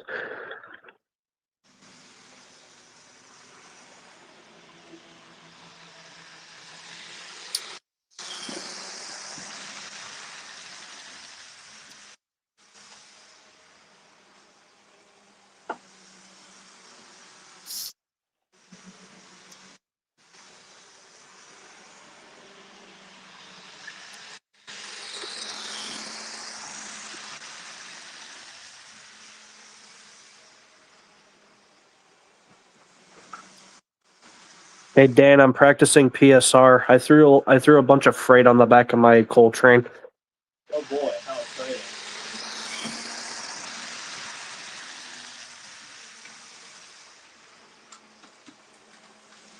Yoda's the best one at PSR. I don't know. So when's CN selling that so we can buy it?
Oh, hey, Papa John, you're from the Toledo area? I went up to. I was at. Sorry, I went to the University of Toledo for a little while. I know exactly where you're talking.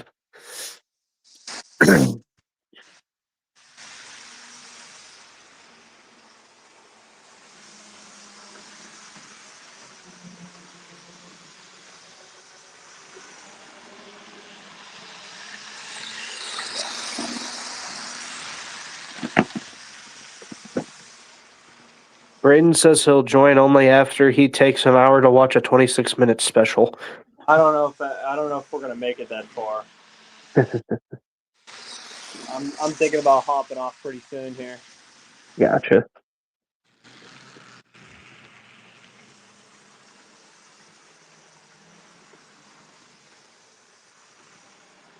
You live close to UT. Okay. Apparently, Papa John's trains. He's from the Toledo area.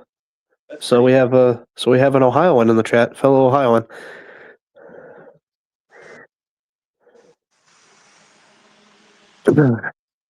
Yeah, I only live like about an hour west of Toledo, along the CSX B&O main line.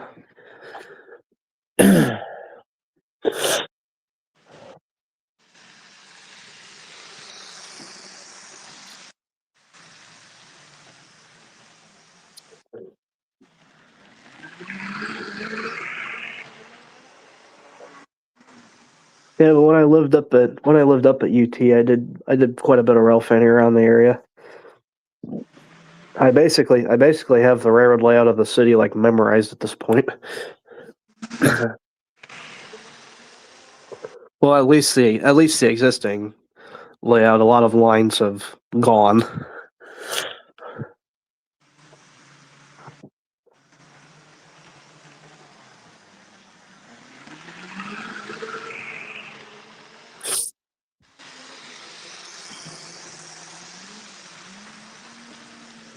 Your son lives in Swanton. Yep, I know where Swanton is. Yep, that's cool.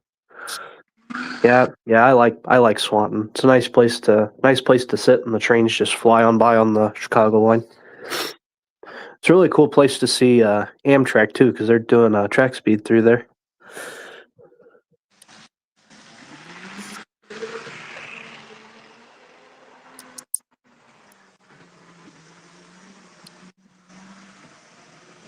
What the? That's weird.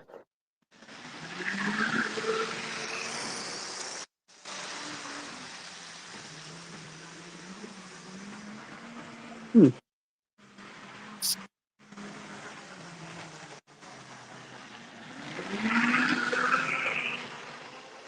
Oh, and your grandpa and dad worked for NYC. That's cool.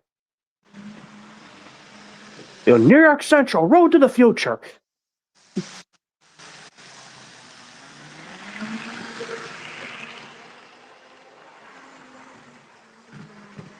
Yeah, I definitely got to come up to Amherst with you one of these days, Dan. You really should. It's a really great time. It is. I hear it's a really good show, but it's a process to get up there, and it happens like at the worst time of the year, like weather-wise. Yeah, well, you know what? I went there in the Iron Duke, so it couldn't be too bad. Yeah. Well, the big reason I want to go there is because I want to meet Rodney. Yeah, bro, he'll definitely be there. He was there. I just want to wear my N&W shirt, and then he's like, "Hi, Hood, the assholes are on the train that way."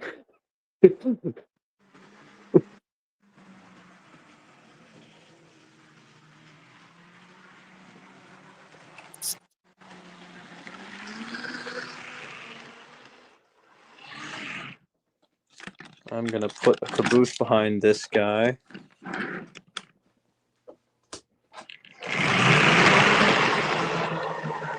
See if this thing will make a full lap.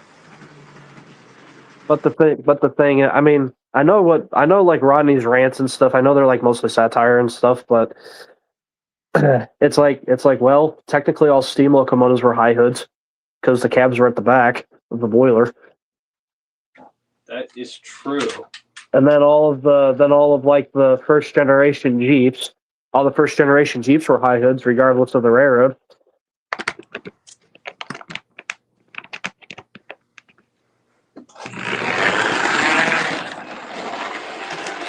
Matt, However, as time went on, like everybody just went to chop nose, but for some reason the NNW and the Southern stuck with the high hoods. So Matt, this is a cool GP20. This is the weird Manoa B&O one. wait, oh, is this the New York Central manual one with the sound? No, this is the B&O. This is in The B&O. Here, I'm. 80s when they were doing a bunch of weird games. Are you running it on the outer loop? No, it's on the inner. I kept the okay. loop. I stopped the Jupiter actually. I'm gonna let this thing run. I think I'm gonna take a quick shower. Matt, do you think you could hold down the fort? Oh yeah, I can hold down. How long do you need me to hold it down for? I'll probably be gone 20 minutes max. 20 minutes. Okay. So I'll be back. I don't know. I'm thinking that if I want to leave this Manoa GP20 unattended, it'll probably be fine. Yeah. All right, we're gonna do a little experiment. We're gonna leave this thing, and see if it stays running by the time I get back. That would be pretty neat. All right, I'll let you know if it explodes. Well, I don't know how you'll be able to tell me because I'll be in the shower. Okay. All right, I shall return. Okay. All right. Excuse me. Now, flip my camera the other way. So, let me look at comments here.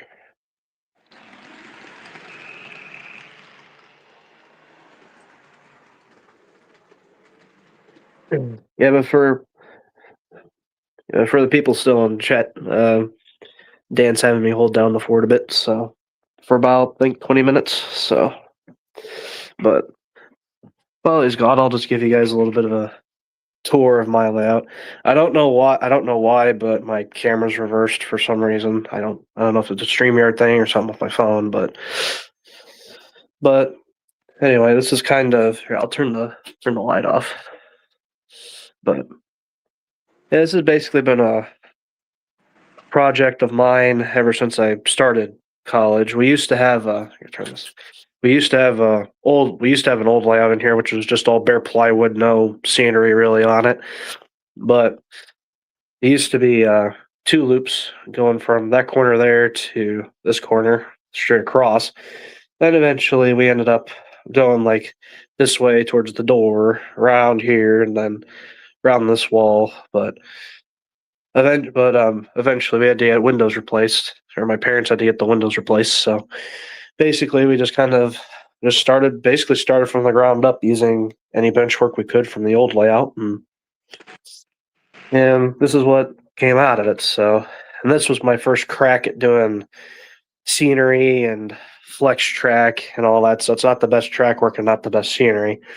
Also, a tip for everyone starting with scenery: be sure you paint your board before you sprinkle grass on top of it. The paint acts as a good adhesive, and if any like grass like scrapes off, it looks like dirt instead of pink like I did there. But and also for track ballasting, don't use coarse ballast. Use fine ballast. Fine ballast forms better, and it whenever you spray adhesive on it, like 50-50 glue and water, it'll stick better. But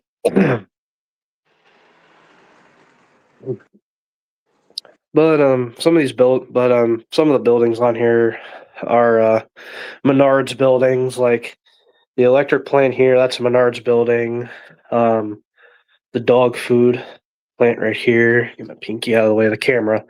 The billboard here, you guys can't see that, but he still kind of can't see that. But And then this motor oil. Yeah, that's a Menards building. Lumber mill back over there. That's a Menards building. The hobby shop there. That's Menards.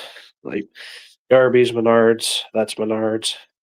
The excuse me. The oil well here. This is kind of an interesting little piece because at the flick of a switch, it moves. It pumps. So that's pretty cool. But all the other buildings on here, these are kind of just been secondhand. Like that house over there, that's a secondhand. I believe that garage there. I don't know who made that, but I think it's an old Tyco garage. It's the little orange garage with the fuel pump on it. That house is a Menards building. I think they also did the little Rock Island Cafe here too, and also the gas tank over there. But some of these other buildings are I got water towers, Wolfers, and then some. Like I said, some of these other ones are used ones. That station over there, that's a Tyco station that I threw Woodland Scenics lamps in, and the light bleed's a bit much on it, but I can deal with it. And then that gas station over there, I just came across that on eBay, and I think that's a custom made one, but it made a good piece to put in the corner there. And then this grain elevator here, this is a whole this is all Walthers here. I think this started out as a kit, but I was able to buy it fully assembled, so it's a pretty solid piece. What's nice about these, you can put decals on it and stuff.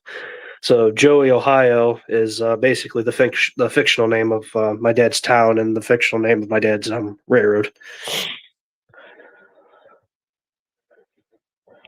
Braden needs in. Braden, Dan decided just to leave for like 20 minutes in the middle of the stream and just take a shower. So I don't know. I don't know if I can add you in. I can see if I can. Oh, excuse me.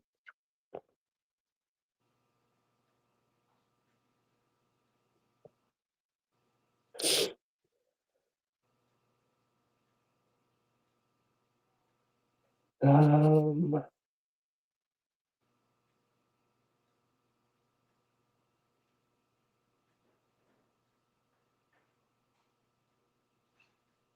oh, wait. Oh, there we go. Figured out the camera issue. I just had to turn mirror off. So this is really how the layout's set up here. This is actually how the layout's set up. So yeah, let's see. What an absolute yeah, that is an absolute Dan moment. He's basically having me hold down the fort. So but yeah, so as we go around this church here, this is the church I used to go to. It didn't used to be next to a railroad, but when I got confirmed, this Lutheran church here, they gave me a ceramic replica of it, so I thought that'd be a good addition to the layout. But layout dimensions, the long side here, it's a 9x5, and then this right here is a 4x4, I believe. So we've tried to make the best of like the little space we have here. So this is kind of just stuff strewn across here, and then boxes, and more boxes. There's more under there. It's like as you get more into this hobby, you realize like how much stuff piles up, and you got to figure out, oh shoot, what do we got to do? So.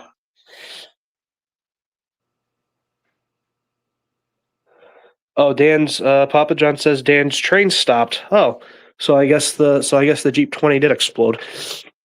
Either that or it derailed.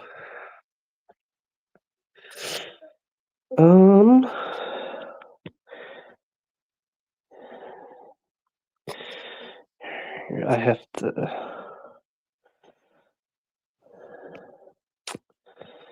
Yeah, Braden, I don't think I can add you. I don't think I can add you. I'm trying to see if I can go backstage, but I don't think I can.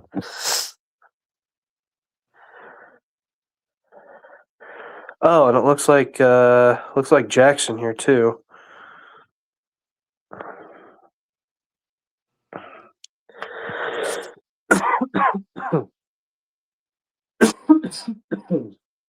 Jeez.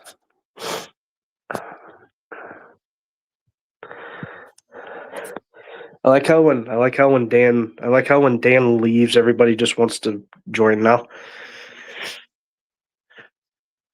Eugene, are you on StreamYard? Yes, we are. This is kind of been the base streaming platform we've used. It's just been the easiest for us. So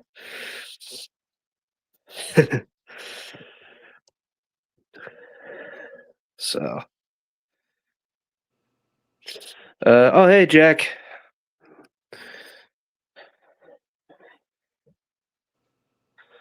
And run my yo Jack internet moment. However, I'm not one to talk because I'm surprised Spectrum hasn't gone off on me yet. Yeah, if you guys ever want a good internet provider, don't do Spectrum. Go with fiber.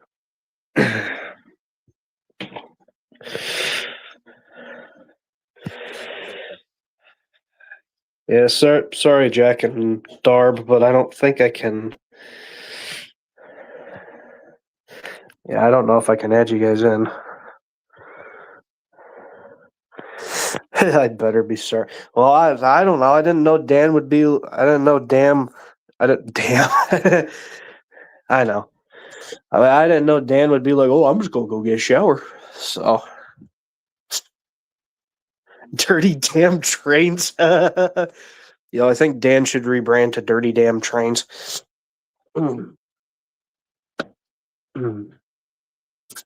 But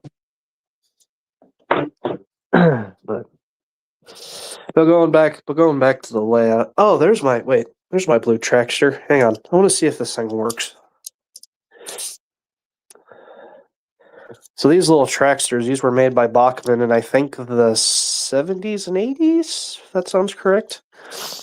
These things are cool. Kind of like these, but as Dan said earlier, these things can be a bit finicky. But I want to see if I can get this blue one to run.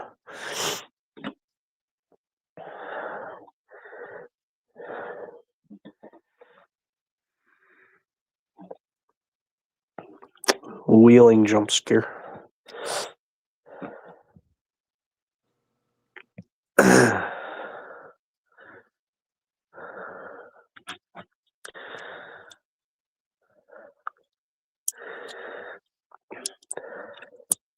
Yo, Jack, you should stream Kemper. It'll give Braden more publicity on his game.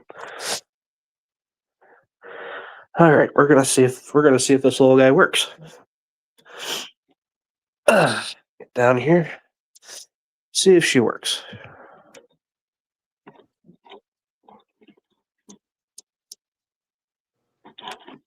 Come on.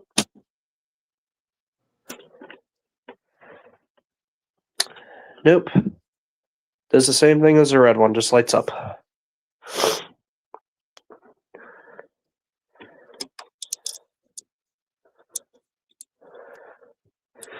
Well, I can run the speeder though. So this is a Spectrum speeder here, and this actually came from Dan. Dan gave this to me the first time that I met him in person. So the first time I met Dan. So the first time I met Dan was in 2022.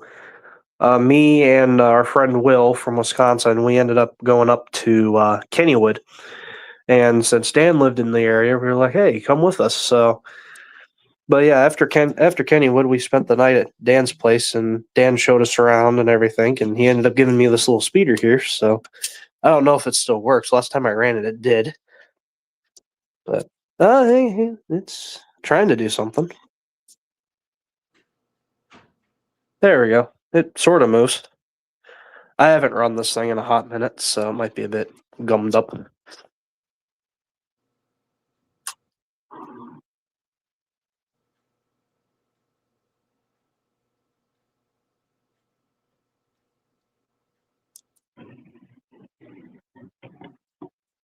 Oh, I don't think it's supposed to do that.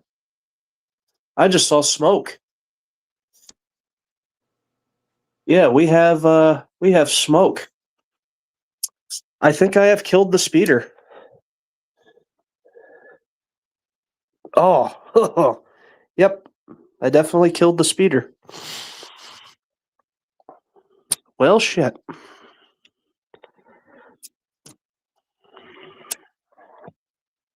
Hmm.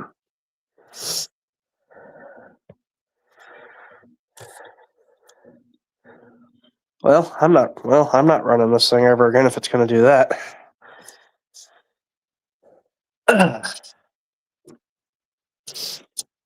So there you go. You saw a Bachmann Spectrum. I don't know if you guys saw the smoke on camera, but you guys saw a Bachmann Spectrum speeder die. But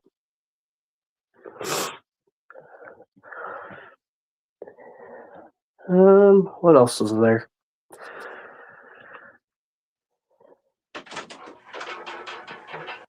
Has he returned? Dude, hello. Yo, Dan, we got people waiting in purgatory. Oh crap! Hold on. Jack and Braden are here. They've been wondering if they can join. Oh. Hello. There they are. Dan, I want to talk to your manager for abandoning us. I would like to talk to your manager, but I also can't blame your manager because I tried to join right before you left, and my internet in my basement just decided, nope, you are not going to join. Matt, what happened to my GP20? How long has it not been running for? Let me see when Papa John pointed it out. Papa John's at 8:41, so about 10 minutes. It's all fine. All right, sweet. It's good. Oh, also, Dan, remember the speeder that you gave me? What's that? Yeah. It died. No. So I was running it in reverse, and once it hit the diamond here, just a plume of smoke just came out of it. Okay. That's not good. That's So yeah. Rather unfortunate there. Well, Matt, if you must, I have another speeder. This one still works, so maybe I'll exchange. Yeah. Okay, Also, Dan, I figured out my camera issue. It's in the settings. You just have to turn off mirror camera. I don't know why StreamYard sets that as a default. Ah, crap. So, oh hey, Jack, remember these guys? Oh my! I hate the Wheeling and Lake Erie Railroad. Why? What's wrong with the wheeling? Why are you hating on the wheeling?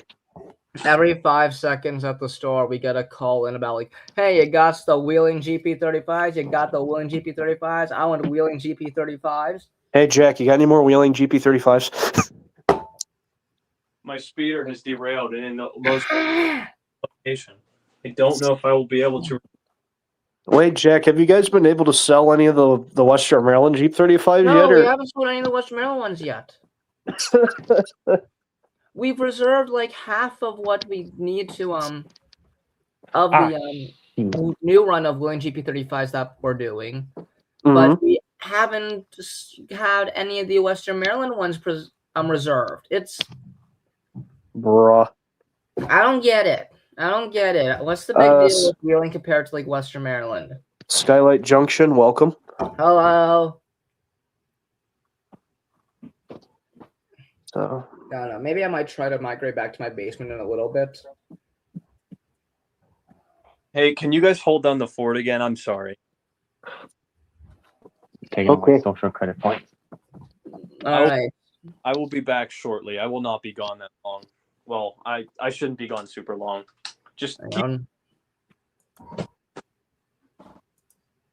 I'll see if I can share stream for Kemper. Oh, hey, Braden's running stuff. Darb, what are you running? Hey, wait a second. Before I go, if one of you guys wants to do, if you guys want to do that, if one of you wants to stream your screen, I think I can put it up on this stream. That's what I'm doing right now. I have my thing should be streaming. There it is. Oh, hey, Jack. Oh. Papa John Trains asks what store you work at. I work at Hobby Express in Cranberry, Pennsylvania. We are we are about 15 minutes away from Pittsburgh. You should definitely check us out. We're one of the biggest hobby shops east of the Mississippi, according to all of our customers. Yeah, basically these wheeling GP35s, the reason that Broadway did these is because of Jack's shop. My store, we commission a Broadway to do, well, not those ones. Not these ones? Yeah, not those ones. So those ones have a story to them. It's a fun story. The wheeling, so there's a train store out in Cleveland, Ohio called Chase Trains. He's the one who initially commissioned Broadway to do those engines, the 222, 2662, I think are the numbers. Yep, this is 2662, and then I have 105 and 103. All right, we did 200, which is in Ohio he commissioned a number 200, which is an Ohio bicentennial unit, and the Kodachrome 2662. When the Broadway shipped those engines out, despite him taking a bunch of money for pre-orders, he did not pay Broadway. He pretty much pocketed the money and ran. So That's not very nice. no, it's not very nice. He stole a lot of money from people. And our store heard from I think it was Broadway. So our store heard from Broadway about like, hey, because we initially were supposed to get some of these engines in. We paid Chase, so we were supposed to get some of these engines. Broadway contacted us saying, hey, Chase hasn't paid for these engines. They're all going to be available soon if you want to get a few more. My boss, in his wisdom, like, amazing man. I love my boss. I love him. I don't want to get the wrong idea. He's a great guy. He decided to buy from Broadway all 155 units. Jeez. So we had 155, a mixture of DCC and DCC ready, Ohio bicentennial, and the Kodachrome units. And they've been doing pretty good, honestly. And they aren't selling as fast as I think he wants them to do, but we're selling a decent amount of them.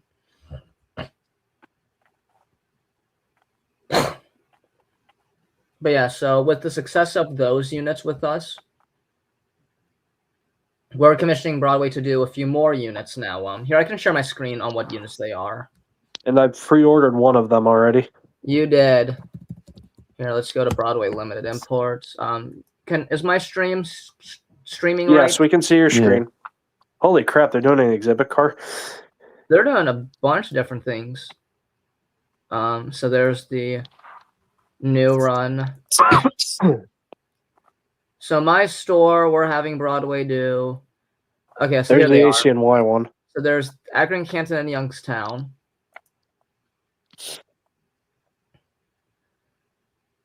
Pittsburgh and West Virginia. And there was one more, I thought. Oh, yeah, here it is. Operation Lifesaver. Operation Red Block. Darby beat me to it. These ones been getting a lot of reservations for these, and then these are the ones that I'm most excited about, but no one else seems to share the same excitement that I do. We're also doing Western Maryland GP35s. And who wants those? We all want wheeling.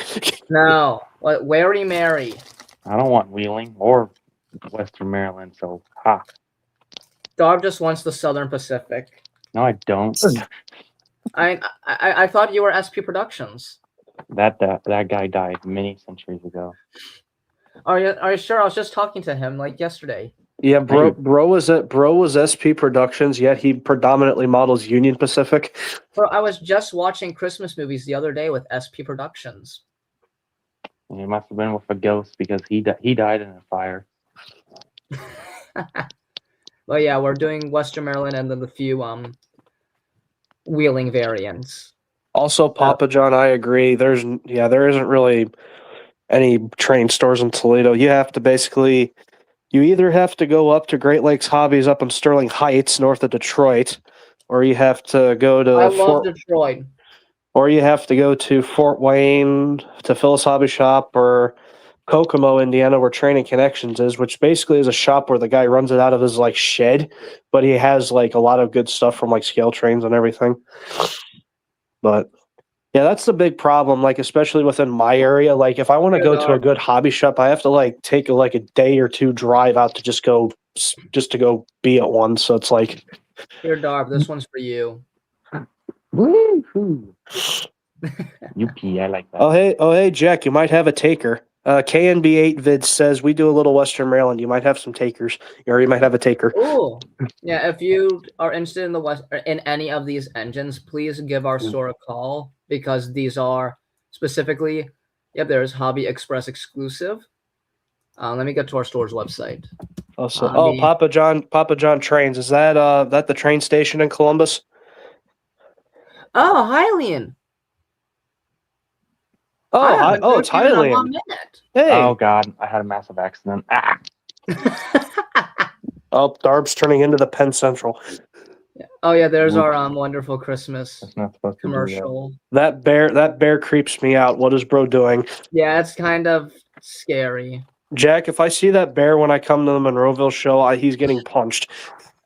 I can't say anything as I like to keep my job.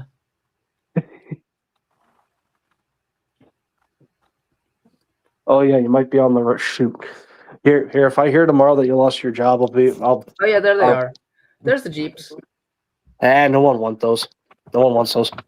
There we go. That's what we want. There's the yeah, you can see we're already sold out of the these two variants. Oh, you're already sold out of the code. Oh yeah. 4s and both Paragon 4s. But you still have the DC versions though. Yes, we still have the DC versions, thankfully. Honestly, I prefer the DC versions because I don't like BLI's sound systems. Oh my gosh. So I have a very funny story for you, Matt. Yes. So this was about a month ago, someone bought, I forget which, I think it was this one of the Paragon, it was one of the Chase Trains units. Yeah. However, my store offers something where if you get a DCC ready unit, you can offer you have the option of having the store do a install of your preferred decoder with sounds on it, with much more accurate sounds too. We have actually had like multiple people from the William Lake Erie Railroad as consultants on these sounds that we're doing in-house to make sure they're the most accurate sounds as possible. So what you're telling me, I could have had you guys put in Loke sound decoders with the exact sound files in these. You can still do it if you come in because I see you next week. Yes. When you bring you the engines to the store, we can give you decoders with the sound files. Okay. I might take you up on that offer, but also I kind of want to keep these DC for a while because I at least want some DC stuff. Yeah, but then you can run them on the club layout.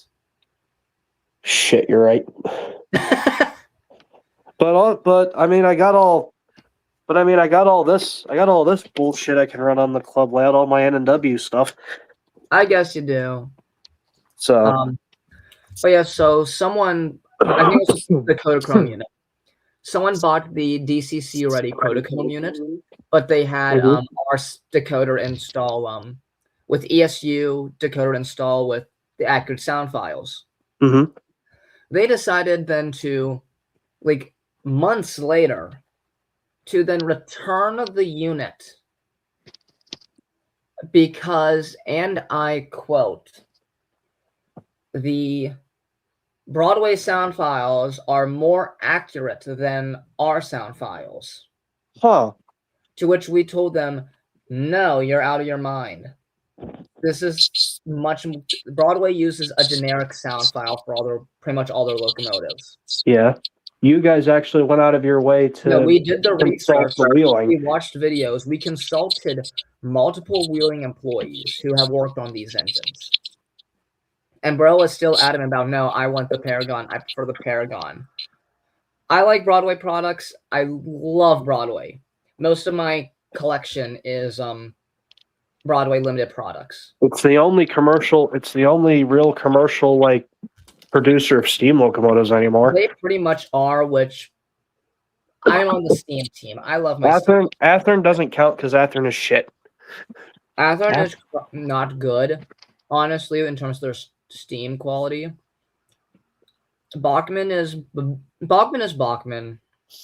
If I had a nickel for every time Athearn announced the new steam engine, and it took 5 freaking years for it to release, I would have a lot of nickels. Well, they're too busy releasing all these like stupid fantasy schemes where I don't see why they would make anything off of them. Yeah, And plus their models anymore, they're really light, and if you just breathe on it wrong, just detail parts fall off. Hylian has a really interesting question. Let's see. Yeah, all the discussions really got me considering model railroading again.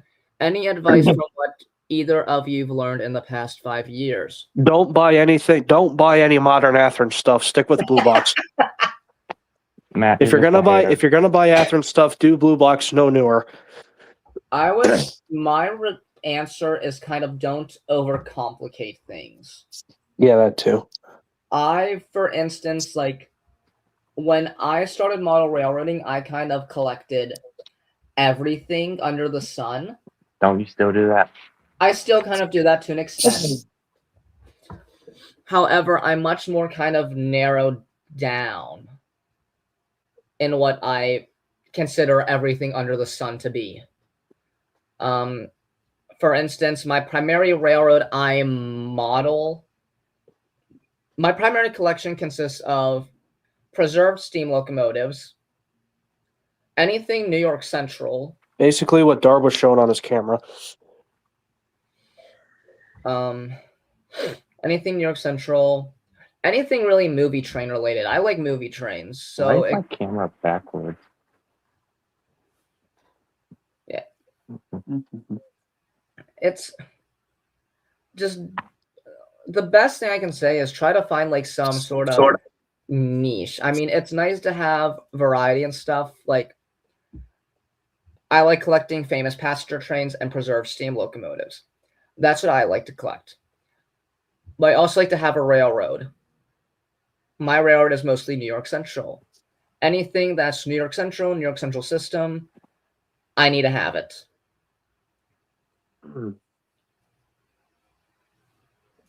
Basically with me, so I used to have like a bunch of different railroads too. Or like when I first started in the hobby, basically my dad, like here, I'll pick this up. This is one of my dad's Blue Box engines. My dad really liked Athearn Blue Box, and he still does, but Nice.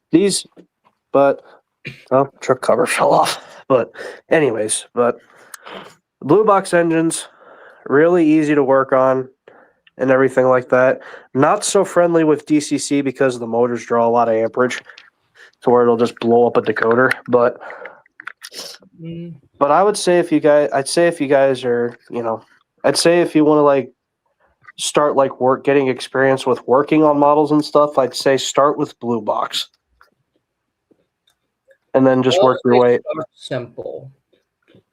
Well, what was that, Jack? I'd also say start simple. Start simple. I mean, it's nice to like.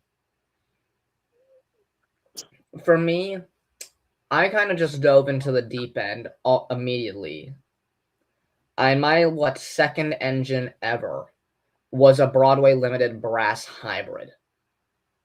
So I kind of jumped into the deep end. However, I think it definitely is kind of smart to start simple. Like, get a little train set, get a little table,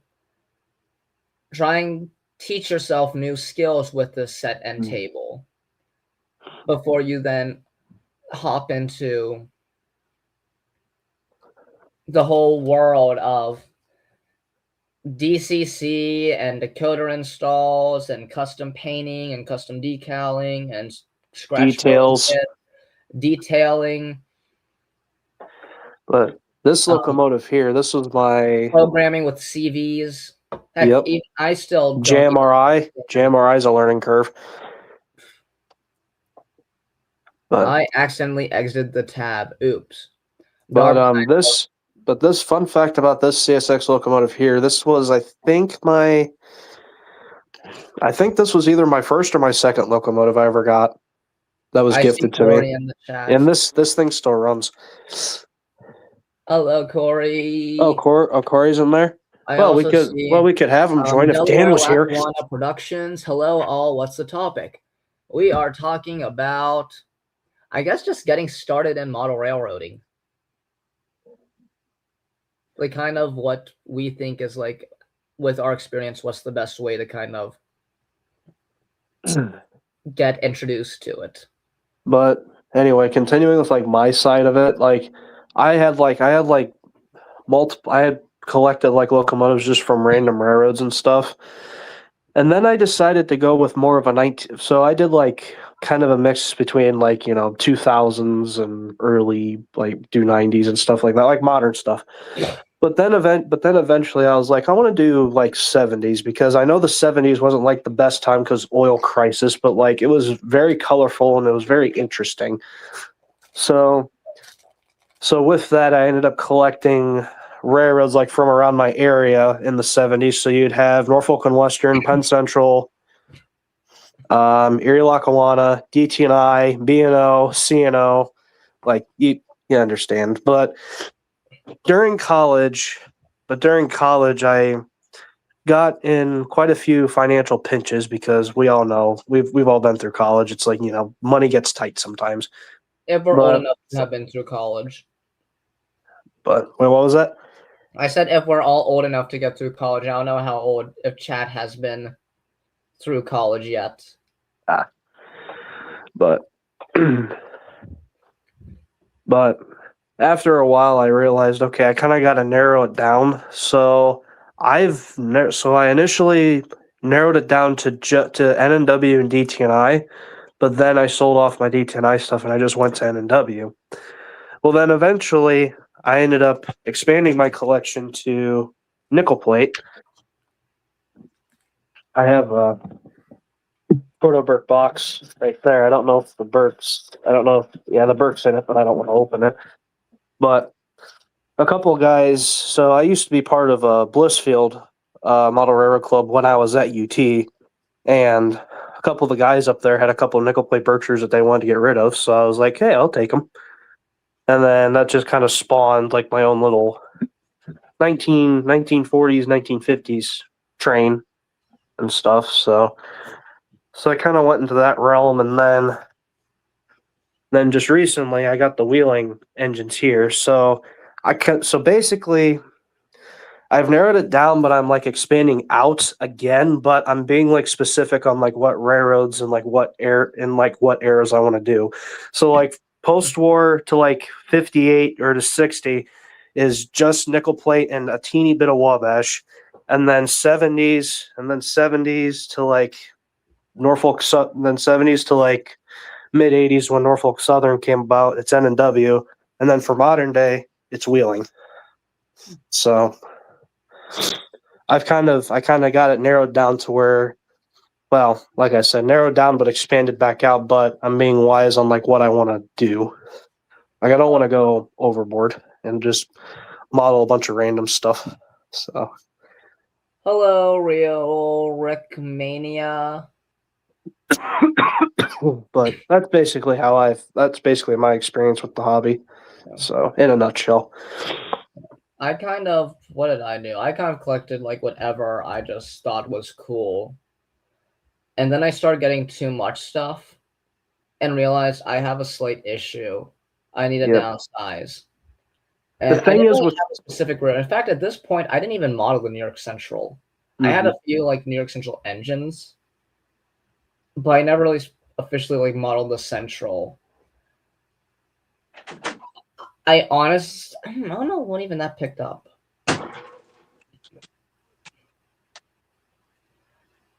I don't think it was really until the 3001 was announced for restoration that I really started like. Jack, where did everybody else go? Darb accidentally left. Matt was just here. What the heck? Delaware, Lackawanna, and Western. I have not done anything with 3D printing yet. Good plan. I'm back from the grave. I got over a 50 New York Central. That's impressive. I think I have 13 New York Central steam engines currently and 4 diesels.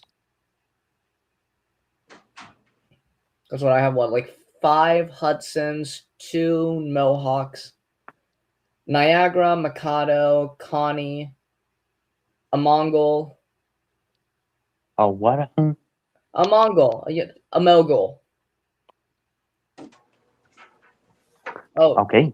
It's Matt. Matt also committed Dart and accidentally closed Chrome. Loser. Imagine doing that.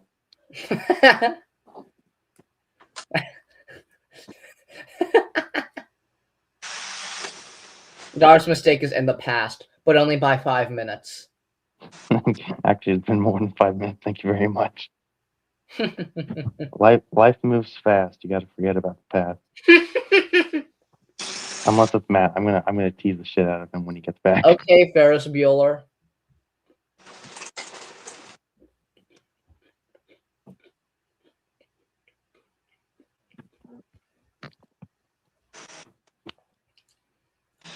At the moment, I only have Kato, N-Scale, Steam Set, and Broadway, CNJ Pacific.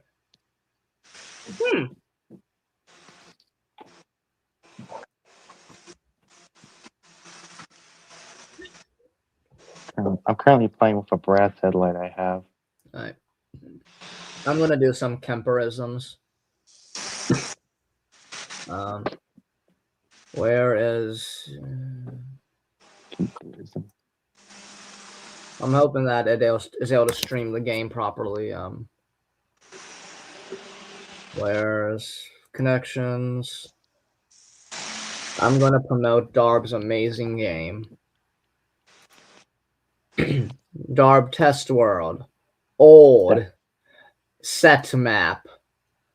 Kemper, Hickory Grove, and Eastern.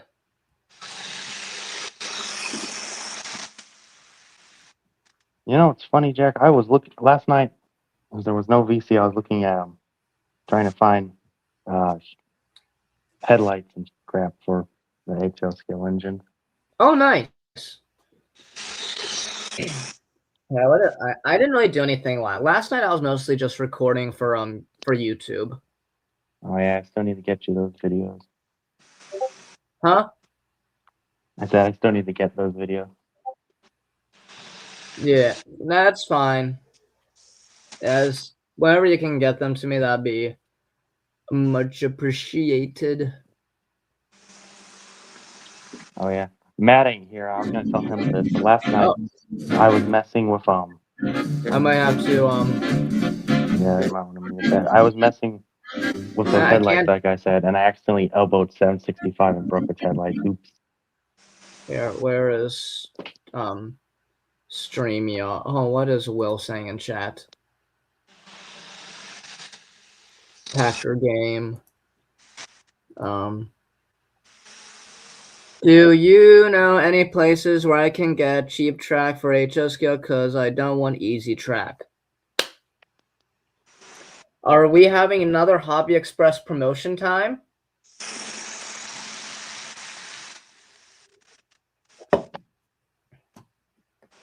Also, does Matt know he's muted? Matt! Matt! Come back, Matt! He's in a black void right now, so... Alright, I'm gonna try Kemper again, hopefully, the The stream does not get copyrighted. Alright, Darb, can you hear anything now from my end? I can. Just turn the game sounds off. Oh, I don't know how to do that. You just go to where you go to leave, and then there's a volume section. Also, Alright. you're streaming the browser and not the game. Oh my. Jack moment. How do I? And in regard to the track question, I would say you're just gonna have to eat the cost and get new track. It doesn't matter what brand. Don't buy used track. That sucks. Yeah, don't buy used track at all. How the heck do I? Because Dan really isn't here, so I can. I'm here. Oh, are you here? All right, I might have to stop streaming my camera for a second and then try to get. Stop sharing. Present. Share screen. Entire screen.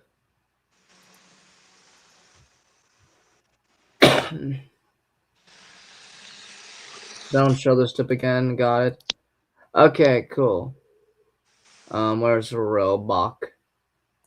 Okay, am I in the Roblox? Yeah. Yay. So, Darb, do you want to give a tour on the Kemper?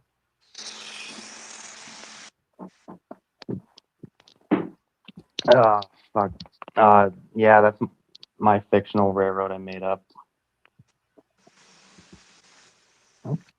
I think Corey's in the game because you don't know what you're talking about. Here, I'm going to turn the stream on my iPad so I can keep eye on chat. Can you balance easy track? Yeah. You can, but it's a little finicky because it already has that pre-built in roadbed. Yeah. The outer curves on my outer loop of my layout are really easy track that I just ripped the existing roadbed out of and used the pre-existing track. I like three. Just because it was what I had. And I didn't want to spend more money on track. I've already got so much money. Alright, where is that set to home?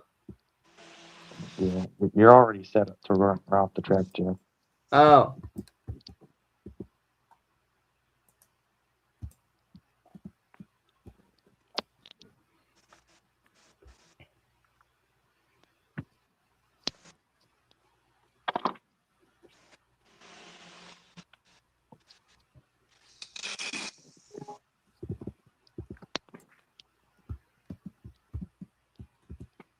All right.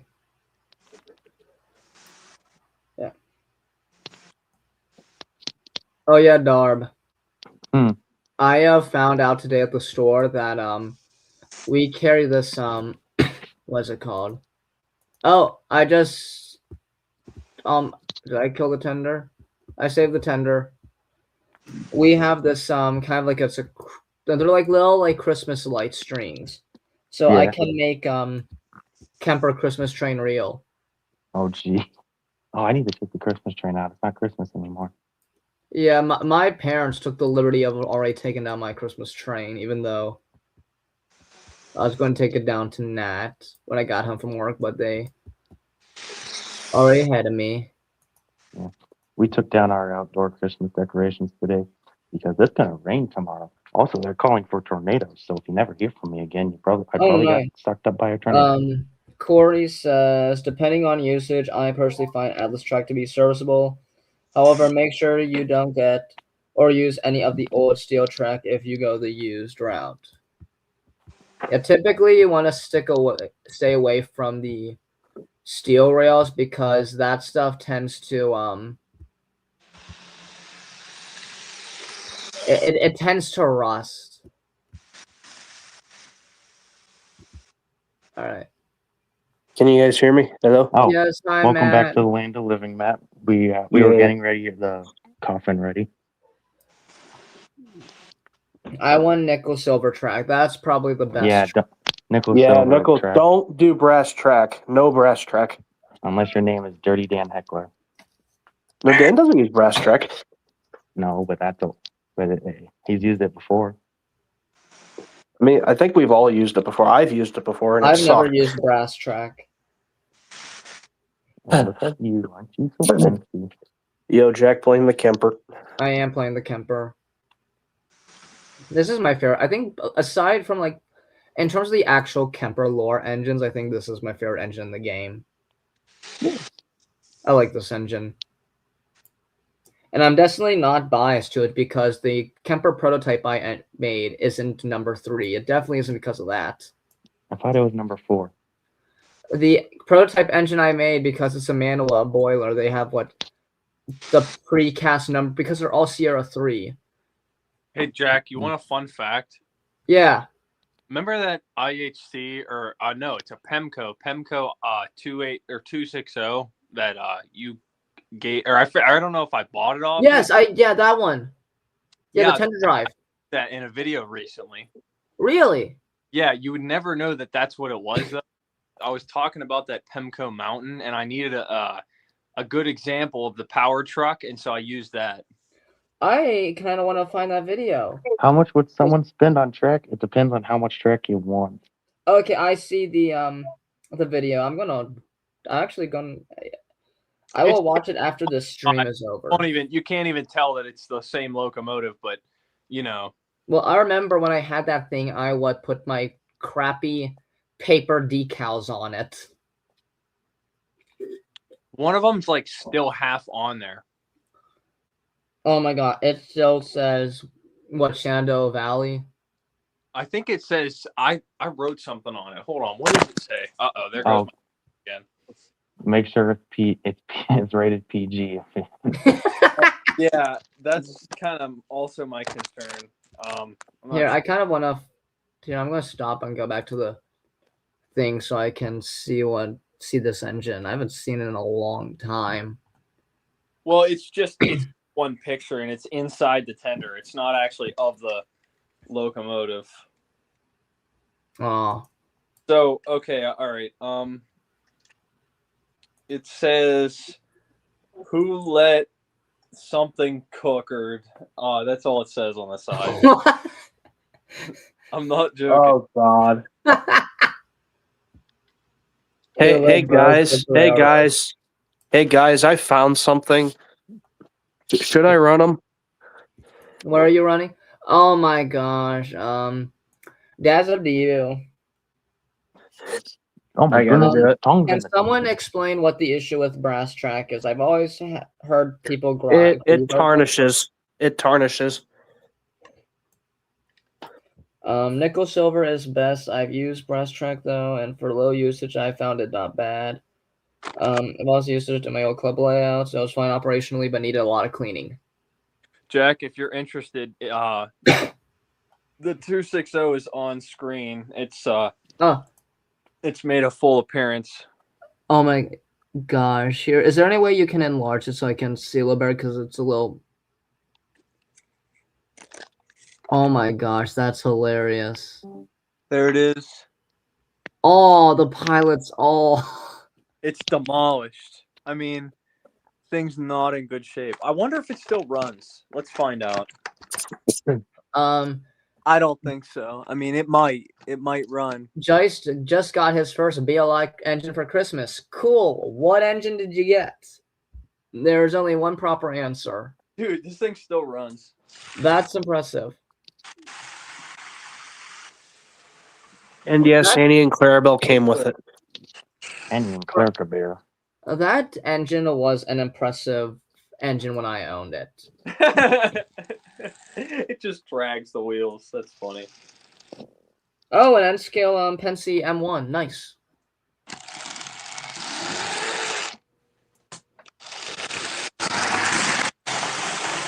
Oh my God, it still moves.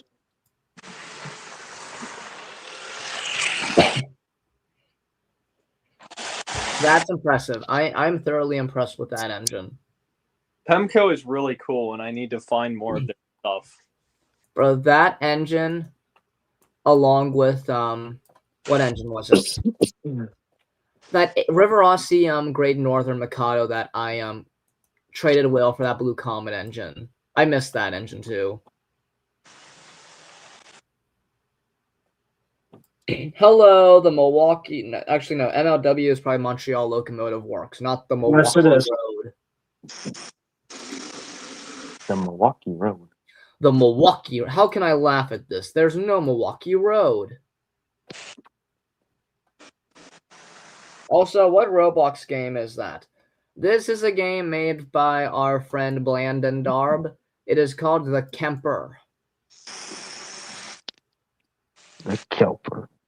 The Kelper Eastern Hickory Grove Railroad Organization. Oh my god.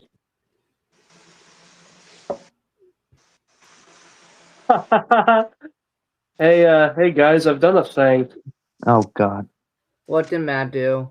Thomas is pulling my coal train. I am. That's wild. No, you were right the first time. I spelled it wrong when I set up the account. It's MILW2610. Okay, so we were right. It is Milwaukee Road. Come on, Thomas, you can do it.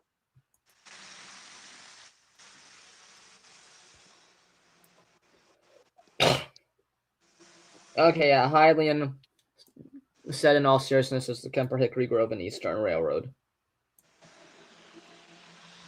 Come on, Thomas. Come on. Sorry, Thomas. Sorry, Thomas. I got it. Sorry, Thomas. Come on, do it. Oof. Get wrecked. Oh, she's good. You know what? I'm fucking running the E6. Who is at Hickory Grove? That's Eileen. Oh, that's Hylian? So here, I'll flip my camera. So basically, what I did. So you got Annie and Clarabelle right there, right? So I just put the hook and the 1KD coupler on that coal hopper. So come on, Thomas. I just heard Discord just have a spasm. So Thomas is pulling the coal train.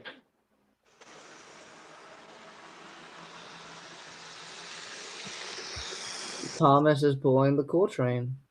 Well, part of the way. It's uphill back there, so it's like he wheel slips a lot.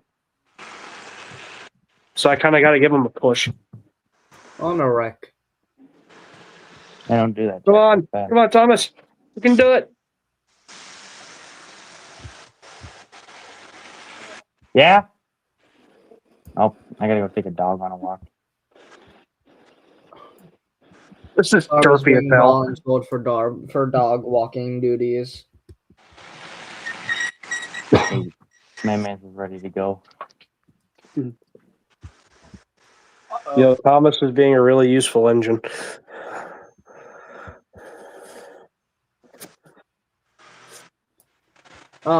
I've fallen through the map.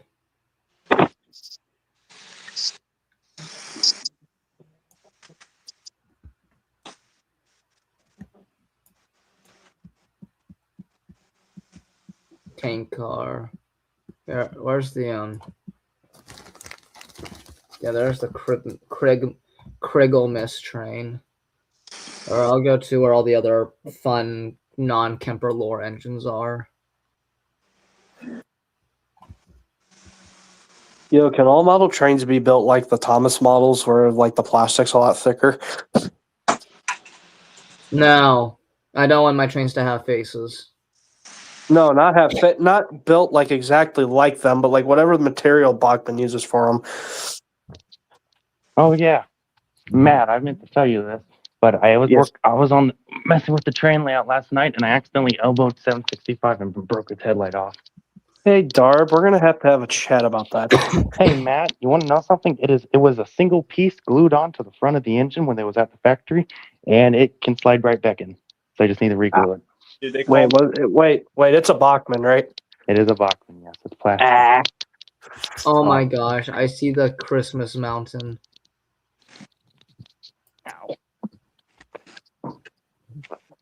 Side note, what's the best spots in PA New Jerseyans should visit? Asking mainly for fun. Horseshoe Curve. Horseshoe Curve, the Keystone Corridor is fun. Yes. Conway Yards is nice. It's big. Conway Yard is nice, but I don't think you can like sit anywhere unless. Wait, can you sit at Leeds? You can sit at Leeds. Matt, I'll take you to East End. Okay. I know we went by there, but I don't know if we could. I didn't know if we could sit there. Yeah. Oh my god! Every time I drive past East End Conway, there's always people set up there. Gotcha. Okay. So we can do like I don't know. We can make time probably Saturday or Sunday. Probably Saturday to Saturday. do like an hour at Conway or something. I gotcha. Corey says Strasburg and Reading Railroad Heritage Museum. Strasburg is really fun. I love every time I go out to Lancaster, I always make it a point to go to Strasburg. I think Corey probably can keep better count than I could. I think I was at Strasburg at least like 3 times this past year. I've only been to it once. Was that when we went there? Yes. Okay, well we didn't even go to Strasburg. We were at the Rail Museum. No, I'll count it. We were at Strasburg. We went to Esben Shade. We did go to Esben Shade for like 5 minutes. Oh. It's a Strasburg crossing. We were standing on Strasburg ballast, so I count that as being at Strasburg. Corey, you can sue me. People are trespassing? We all were. Dan, there's a question for you in the comments. Dan has apparently vanished into the ether again. Has Dan just left us in charge of his stream? Again. Cool. I'll answer the question then instead of Dan. No, I see the. Oh. Hold Oh, on. I hear faint Dan. Okay, he's still alive. Also Steamtown, but Steamtown isn't really fun. We just go there to mourn the locomotives just sitting there and rotting. Okay, so if you've got 260, I'm not sure. Dan, there's a lot of wind noise. That's Darb. Oh. Someone's got a lot of wind noise. Sorry, let me stop my trains real quick. I couldn't hear anything. Yeah, I think you're referring to C430s, not 630s, because there is no Burlington Northern 630 or Sioux Line 630. They didn't make them. So if they're C430s, then the Sioux Line one isn't super. So I would maybe hang on to that, try and see if you can get it running in its original condition. The Burlington Northern one, those aren't terribly common. I would. It's hard to say, but I mean, it kind of all depends on condition. I don't know. I can't offer much advice as to converting a Tyco drive. I haven't done anything like that I can think of right now. But yeah. Hey Darb. Hey Jack. When are we getting a pilot on 3001? Whenever the modeling skills are not stupid and are actually competent like freaking everything, the stuff I use during CAD. Corey has just proceeded to list off a whole bunch of other railroads and museums, reminding me that being a Pittsburghian, we have nothing out here. Except trolleys. We love our trolleys.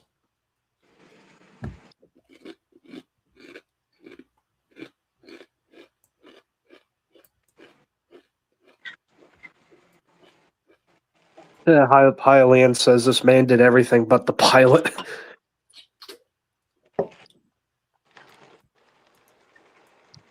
Accurately modeling an NYC pilot is really fucking hard. Give me a break. How about a Penzi K4 pilot? How about that? First off, you Penzi, and secondly, no. Did you say you Penzi? Hey, well, Matt, you have to specify what kind of pilot.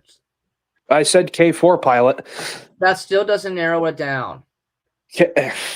Matt, The K4 the pilot that the K4 at Red Museum of PA has. Here, cuz Matt.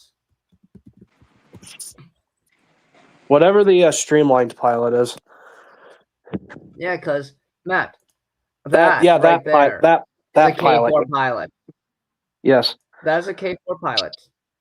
However,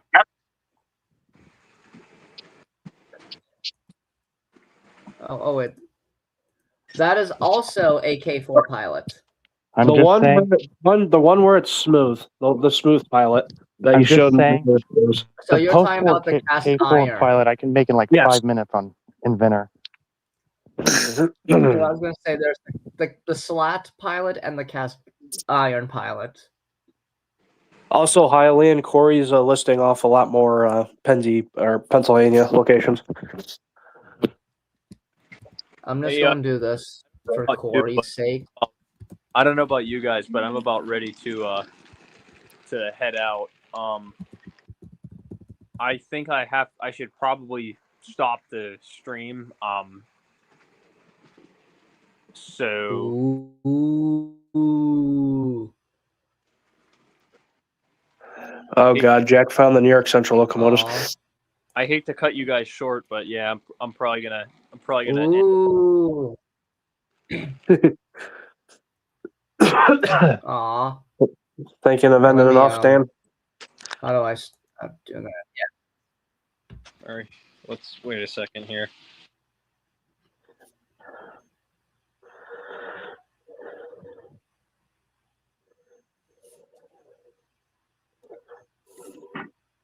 Look, Jack, look. It's your favorite railroad. Hello? No. Hello? There we go. The Wheeling in Lake Erie, the Bessemer in Lake Erie, and... Well, not so much the Wheeling Lake Erie. It's more the Bessemer in Lake Erie. The Wheeling is just annoying. The Bessemer in Lake Erie, I just don't understand them.